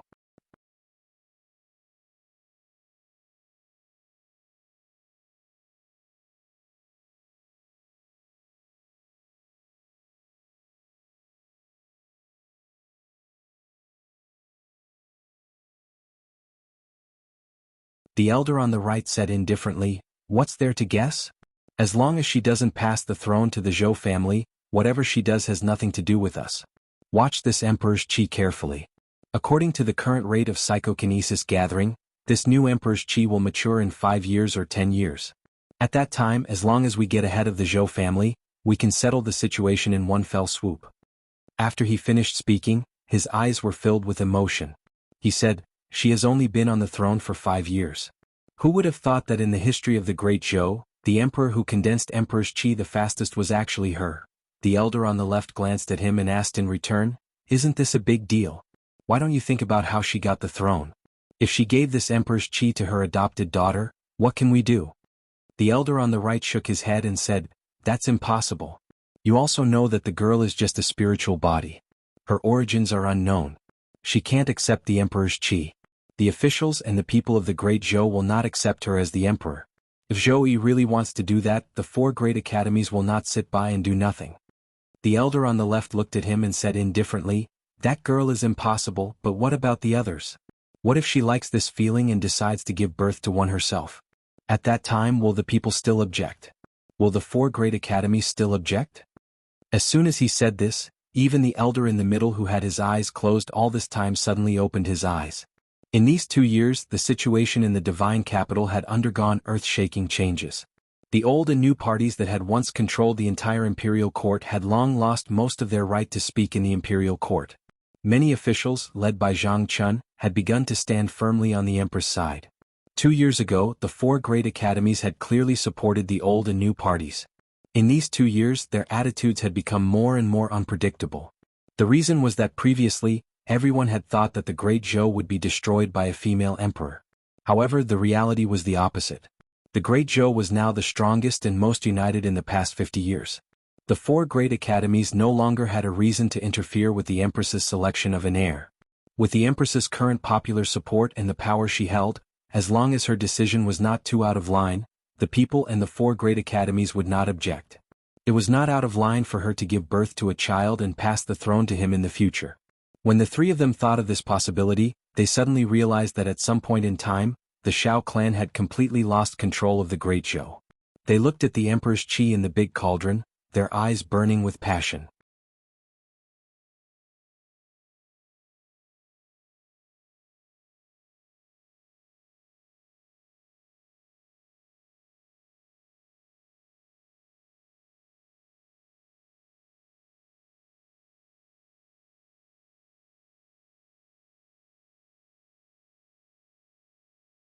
Go and comfort her.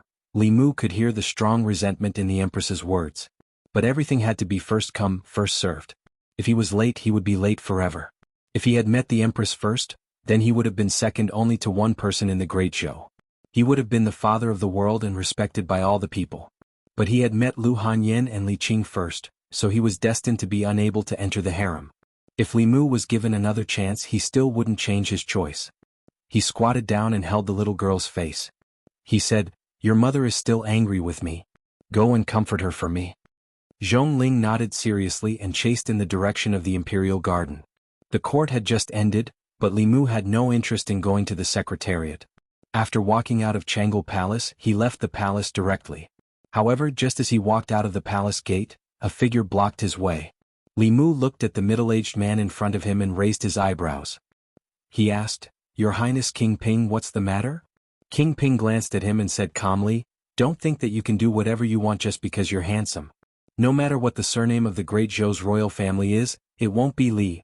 Li Mu looked at King Ping and asked, "Were you the ones who spread the rumors in Fairy's capital?" King Ping didn't answer directly. He said coldly, "Stealing the country won't happen a second time in the Great Zhou. If the Shao family behaved themselves, the Empress would still belong to them when the Emperor's Qi condensed in 10 years or 5 years. They would win the many years of battle with the Zhou family without a fight.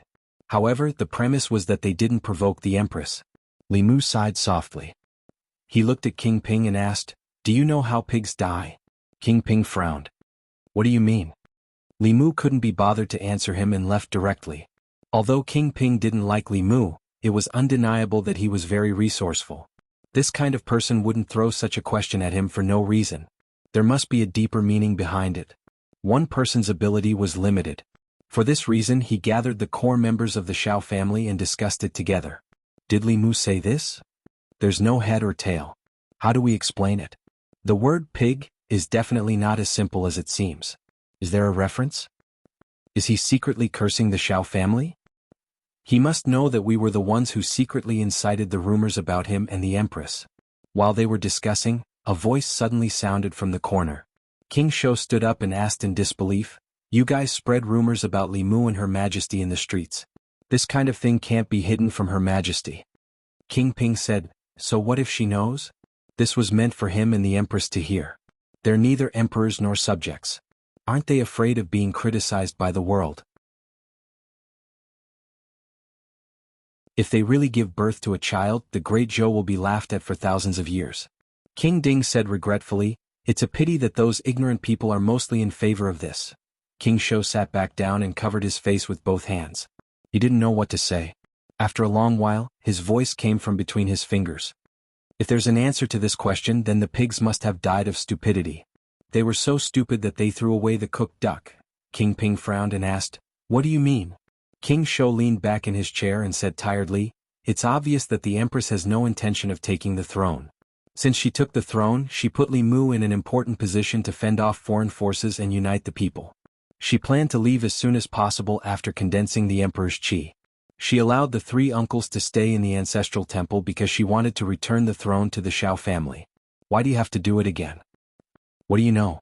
King Ping glared at him and said, "The Zhou family spent hundreds of years to successfully steal the country. How can she return the throne so easily? I think she wants to give birth to a child herself and change the surname of the Great Zhou's royal family.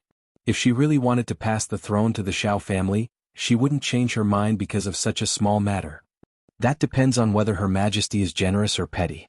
It's very possible that the throne that originally belonged to the Shao family was lost because of this small matter." King Shou thought of his experience in the past month and sighed softly. He said, "Obviously, Her Majesty isn't a generous person." King Ping frowned and looked at him. "You're not her. How do you know what she's thinking?" King Shou covered his face again and said, "I don't know. I'm just talking nonsense." You guys continue, I'll take my leave first. He stood up and walked to the door. His footsteps paused as he said, get someone to tidy up the 3 royal uncles' residences. I guess they should be back soon. Not long after King Shou left King Ping's residence, 3 elders descended from the sky. Everyone walked out of the room. King Ping was shocked. Royal uncles, weren't you guarding the ancestral shrine? Why did you come out? The 3 elders' faces were gloomy. The elder in the middle said, that woman chased us out. She's really coveting the emperor's energy. King Ping stood on the spot in a daze. His face was full of regret as he muttered, he guessed it right? The elder asked, guessed what? King Ping's face was solemn. He shook his head and said, nothing. Royal uncles, what should we do now? King Ping naturally could not hide such a big matter. The 3 elders soon found out the reason why they were chased out of the ancestral shrine. The 3 of them could be heard cursing from King Ping's residence. I'm so pissed. You've messed this up.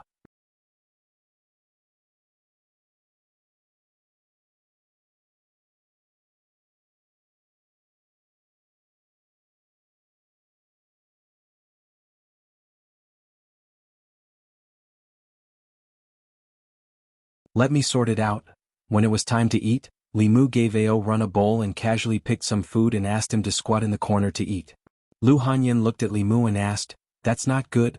Li Mu waved his hand and said, you don't know. He looks like a dog, but he's actually not a good person. In the demon realm, he goes around seducing married women. After that, he shows off in front of their husbands. He has more than a dozen wives and concubines at home, but he's still dishonest all day long. Taking a bite of rice, Ao Run tried to defend himself. Master, I've said it before, in our demon realm, strength is everything. Even if someone steals their wife, they can only blame themselves for being too weak. Besides, they're willing to follow me, I didn't force them. In fact, I look down on some humans the most. They're obviously very strong, but they don't even dare to steal the person they like. What's the point of cultivating then? As for their husbands, they're not strong enough to take care of their wives, so they can only blame themselves for being too weak. Li Mu suddenly stood up and grabbed the back of Ao Run's neck. He coldly said, stop eating, I'll take you to see something good. On this day, the people of the capital saw lightning flashing in the sky. A flood dragon was rolling in the clouds and howling. Then its body was charred black and fell into a lake in Jianghu. Since then, the lake was renamed Fallen Dragon Lake. The people didn't dare to go near it anymore. When Li Mu returned home, Lu Hanyin and the Empress were chatting happily as if nothing had happened. This is actually very strange. After all, although they've met before, they've only spoken less than 5 sentences in total. The Empress has her pride, she won't easily lower herself. Lu Hanyin also has Lu Hanyin's pride. If she doesn't like someone, no matter how noble their status is, she will absolutely ignore them. However, she was the one who took the initiative. Although Lu Hanyin didn't say it explicitly, how could Li Mu not know what it means? With her arrogant personality, she's willing to take the initiative to flatter the Empress. As a wife, she's already thinking about Li Mu in 100 years. Combined with what she said to Li Mu just now, it's obvious that in her eyes, the Empress is more talented than them and has a longer lifespan. She's the best candidate to be with Li Mu until his lifespan ends. After the Empress returned to the palace, Lu Hanyin glanced at Li Mu. After spending so much time together, Li Mu already understood the meaning of her gaze and action. He followed her into the room. Lu Hanyin sat on the edge of the bed and patted the side of her body. Li Mu walked over and sat beside her. Lu Hanyin asked, can you tell what Her Majesty thinks of you? Li Mu asked cautiously, what do you mean? Lu Hanyin pinched her waist and said, there are no outsiders here. What's the point of pretending in front of me?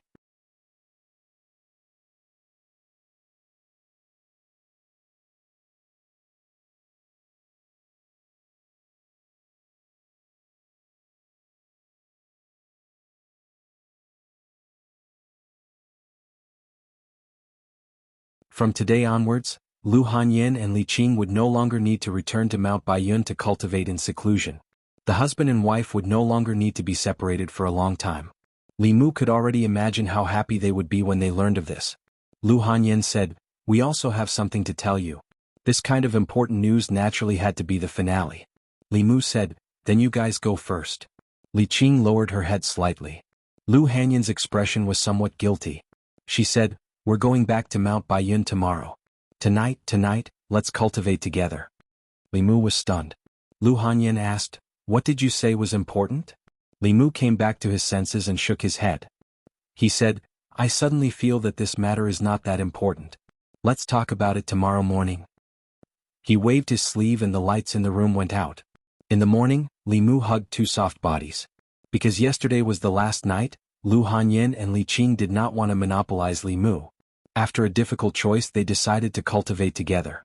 Lu Hanyin nestled in Li Mu's arms. She thought of what happened last night and asked Li Mu, what was the important thing you wanted to say yesterday? Li Mu put on his clothes and got out of bed. He walked to the door and said, You praised His Majesty yesterday. His Majesty is very happy and wants to reward you with something. Lu Hanyin asked, What is it? Li Mu said, Emperor Qi from the Ancestral Temple. His Majesty has decided to give it to you and Qingqing. Xiaobai and Wanwan also have a share. So, you don't have to go back to Mount Baiyun. You don't have to cultivate so hard in the future, Lu Hanyin said in shock. Really? Li Mu said, Why would I lie to you about something like this? Lu Hanyin and Li Qing looked at each other. In the next moment, two pillows flew from the bed toward Li Mu. Li Mu walked out of the room first. The pillows flew back to the bed. Lu Hanyin's face turned red. Li Qing buried her entire body in the blanket.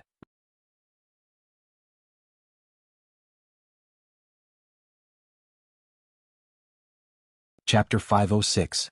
After discovering that the three members of the previous generation of the Shao family had been expelled from the Ancestral Temple, Li Mu knew that the Empress was serious. Therefore, in the long days to come, Li Mu needed to do one thing. He needed to help the Empress govern the Great Zhou and ensure that the Great Zhou was stable internally, that there were no strong enemies outside, and that the faith of the people could be maintained or continue to grow. This was not for anyone else but for himself, for the people he loved. In the Secretariat, Lu Yi asked someone to send a pile of memorials to Li Mu's office. She leaned against the chair and let out a long sigh of relief. The familiar Lord Li had finally returned. In the office, Li Mu sat behind the table and looked at the two memorials in front of him. He frowned and slowly tapped the table with his index finger. In the past, the greatest threat facing the Great Zhou was the Demon Nation. They had no time to care about anything else.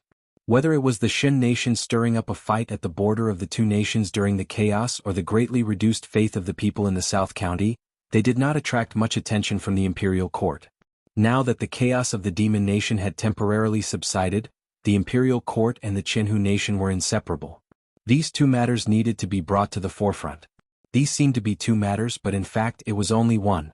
Ever since the last time the tribute was paid and the Great Zhou fell out, the Shen nation had been restless. They banned the merchants of the Great Zhou from entering and destroyed the goods of the Great Zhou. The anti-Zhou sentiment in the country was serious, and they repeatedly disturbed the border. The South County bordered the Shen nation, and the faith of the people was greatly affected. Li Mu first asked the Empress to go to the Ancestral Temple to check on the faith cauldron in the South County. However, the Empress had taken Lu Hanyin, Li Qing and Zhong Ling to a spring outing outside the city. She was not in the Chang'e Palace, so Li Mu could do as he saw fit. She did not bring Mr. Mei and Shangguanli with her on this trip. Therefore, Li Mu asked them to accompany him to the Ancestral Temple. The Ancestral Temple was an important place in the Great Zhou. It was where the Emperor's qi was nurtured. It was related to the future of a country. The Shao family lost the throne because they did not take good care of the Emperor's qi. In order to avoid suspicion, Li Mu could not go there alone. Li Mu still had not told them that the Empress planned to give each of them a wisp of imperial qi in the future. Zhou Yi was just like that. When a person achieved the Tao, everyone around them would ascend to the heavens as well. She wanted nothing more than to give all the good things to those around her. In the Ancestral Temple, the three elders were no longer there.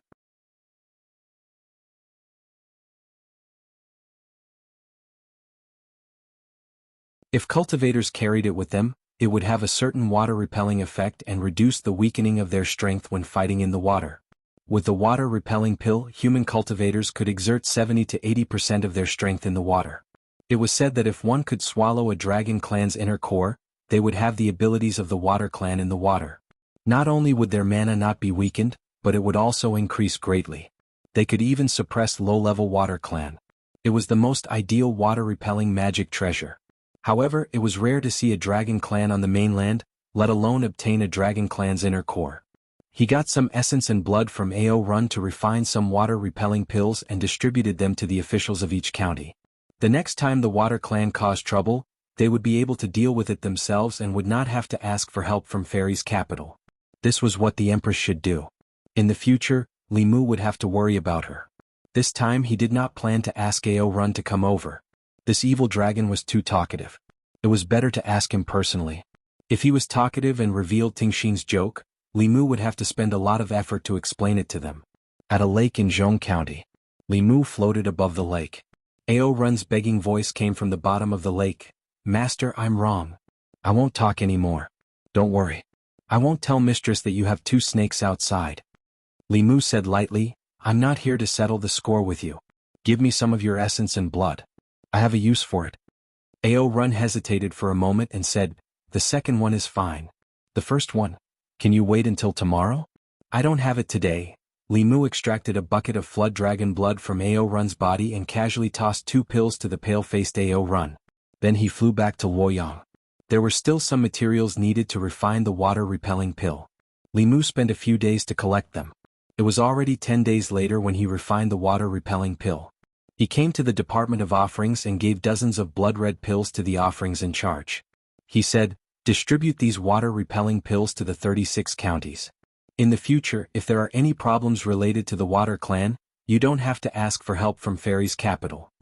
After leaving behind the water-repelling pills, Li Mu asked him, how's the matter in South County? Speaking of South County, the offerings looked helpless and said, my lord, the Shen Kingdom hates our great Zhou very much. Although they didn't do anything officially, the cultivators of the Shen Kingdom kept causing trouble at the border of South County.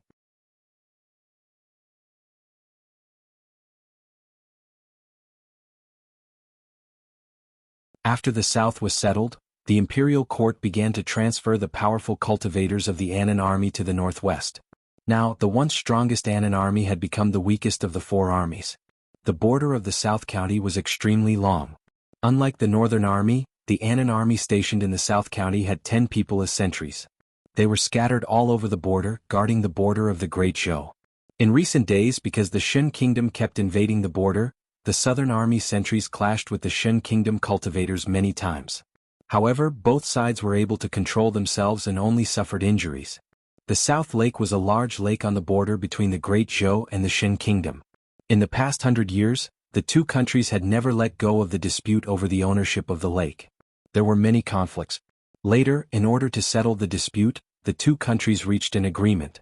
With the small island in the center of the South Lake as the boundary, to the north of the small island was the Great Zhou. To the south of the small island was the territory of the Shen Kingdom.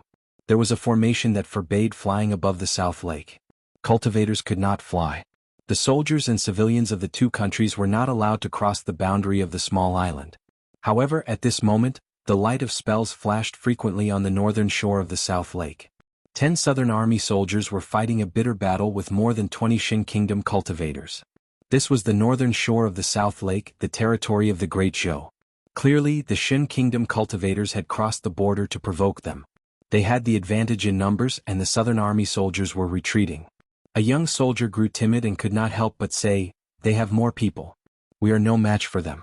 Why don't we retreat first and call for reinforcements? Another older man said with a resolute expression, this is the territory of the Great Zhou. Behind us are the people of the Great Zhou. We cannot retreat a single step. The young soldier took a deep breath. Looking at the people around him who were fighting bitterly, his expression gradually became resolute. His hand seals changed even faster. However, although their opponents were not very strong, they had far more people. Soon they were all heavily injured. The Shen Kingdom cultivators all had mocking expressions and mocked them. This is the Great Zhou's strongest southern army? What strongest? Even the weakest soldiers of the Shen Kingdom are stronger than them. How did they enter the Shen Kingdom in the past? Did they make it up? The 10 soldiers of the Great Zhou were humiliated and angry, but they could not resist. Just as they were about to fight to the death, a stream of light appeared in the sky behind them and rushed toward the southern lake.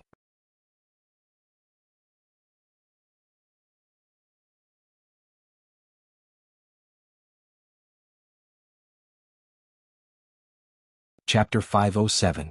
They could drain the water when dealing with Ao Run, but this was the border between the Great Zhou and the Shen Kingdom. Draining the lake would cause a territorial dispute between the Great Zhou and the Shen Kingdom.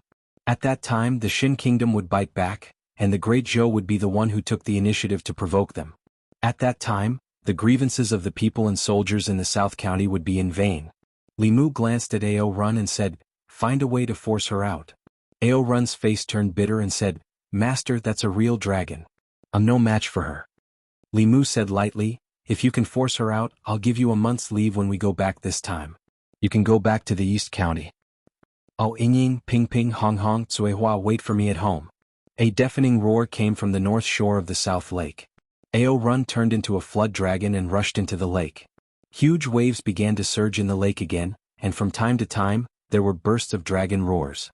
Li Mu stood on the shore and asked the middle-aged man, "What's going on with this dragon?" The middle-aged man cupped his fists and said, "My lord, the South Lake was originally a separate island between the Great Zhou and the Shen Kingdom. However, a few months ago, a giant dragon suddenly came here. When our soldiers approached the shore of the lake, they would be attacked by it. The people of the Shen Kingdom took the opportunity to occupy the island in the middle of the lake and control the entire South Lake. They repeatedly went ashore to provoke us and injured many of our sentries. As soon as Li Mu learned the situation from the sentinel, there was a cry from the lake. Ao Run flew out of the lake again, holding his stomach. A wound on his lower abdomen was healing at a speed visible to the naked eye.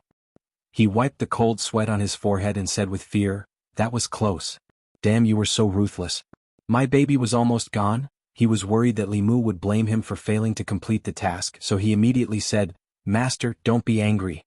I still have a way to force her out." Li Mu glanced at him and said, "Speak." Ao Run said, "We can pee in this lake. If one person can't do it, we can call 100 people, 1,000 people. I don't believe she can still stay in the water." Before he could finish his words, a thick water column shot out from the lake and hit Ao Run, sending him flying 1,000 feet away. Ao Run flew back quickly. He pointed at the lake and said angrily, "Come up here if you have the ability." What answered him was another water column. State affairs were no small matter. This dragon had disgraced the dignity of the Great Zhou. Li Mu said to Ao Run in a deep voice, "Give me your Flood Dragon Core." The Flood Dragon Core was very important to him. Without it, his strength would be reduced by at least half. But since his master had spoken, Ao Run didn't dare to refuse.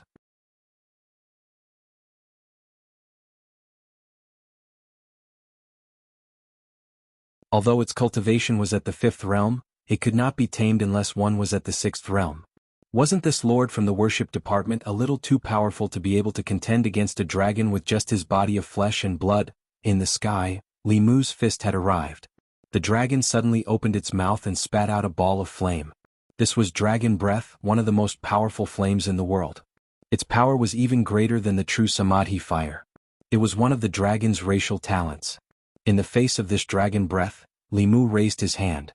A transparent barrier formed in front of him and blocked the dragon breath completely. The dragon roared at the sky again. Dark clouds quickly gathered above Li Mu's head, and a strong wind blew. The rain borrowed the wind's momentum and swept towards him. Li Mu stood in the rain and looked at the dragon indifferently. In the next moment, dark clouds also gathered above the dragon's head. The sky full of water hit its body.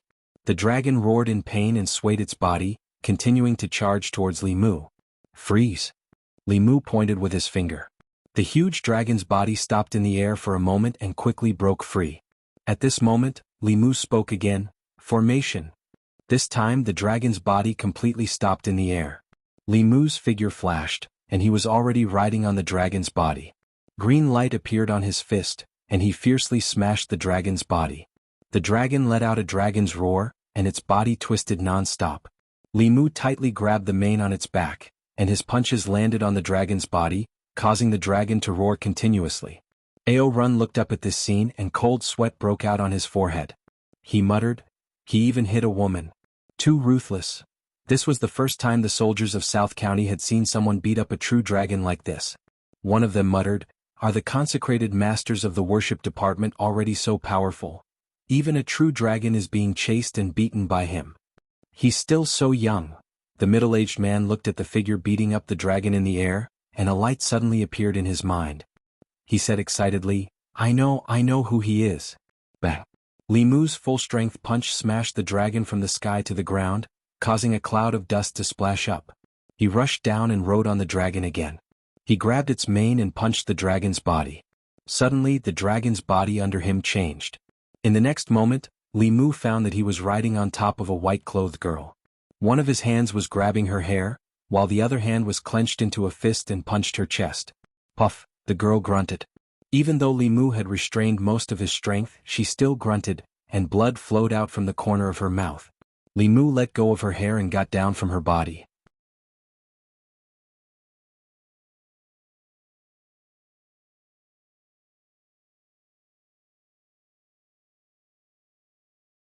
There was a powerful aura coming over at a high speed.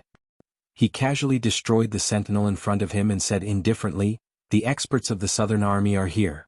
I won't play with you anymore." As soon as he finished speaking, he quickly retreated in the direction of the border. As long as he crossed that boundary marker, he would be in the territory of the Shin Kingdom. That stone marker was a place that the great Zhou border army could not cross. Thinking of this, he sped up again. But in the next moment he suddenly felt his hair stand on end.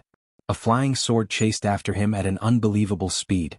It pierced through his back and nailed his body to the boundary marker. His primordial spirit left his body and fled to the other side with a terrified expression. However, even though he had already stepped into the territory of the Shin Kingdom, a small illusory sword chased after him and pierced through his primordial spirit. His terrified primordial spirit was still in the air when it started to slowly dissipate. All of this happened very quickly. Several Southern Army sentinels looked at this scene in shock. After a long time, their expressions changed from shock to joy. Behind them, Ao Run rushed over with his group. He looked at the bald man who was nailed to the ground and his nascent soul that had yet to dissipate. He gulped with difficulty. At this moment, he deeply understood that the reason he was still standing here in one piece was all because he had a loose tongue back then. Li Mu's gaze swept over everyone. When it swept over the dragon girl, she trembled and immediately said, "My name is Ao Qingxin. My home is in the Southern Sea. I sneaked out. I didn't want to go against you, but someone stole my inner core and forced me to work for them.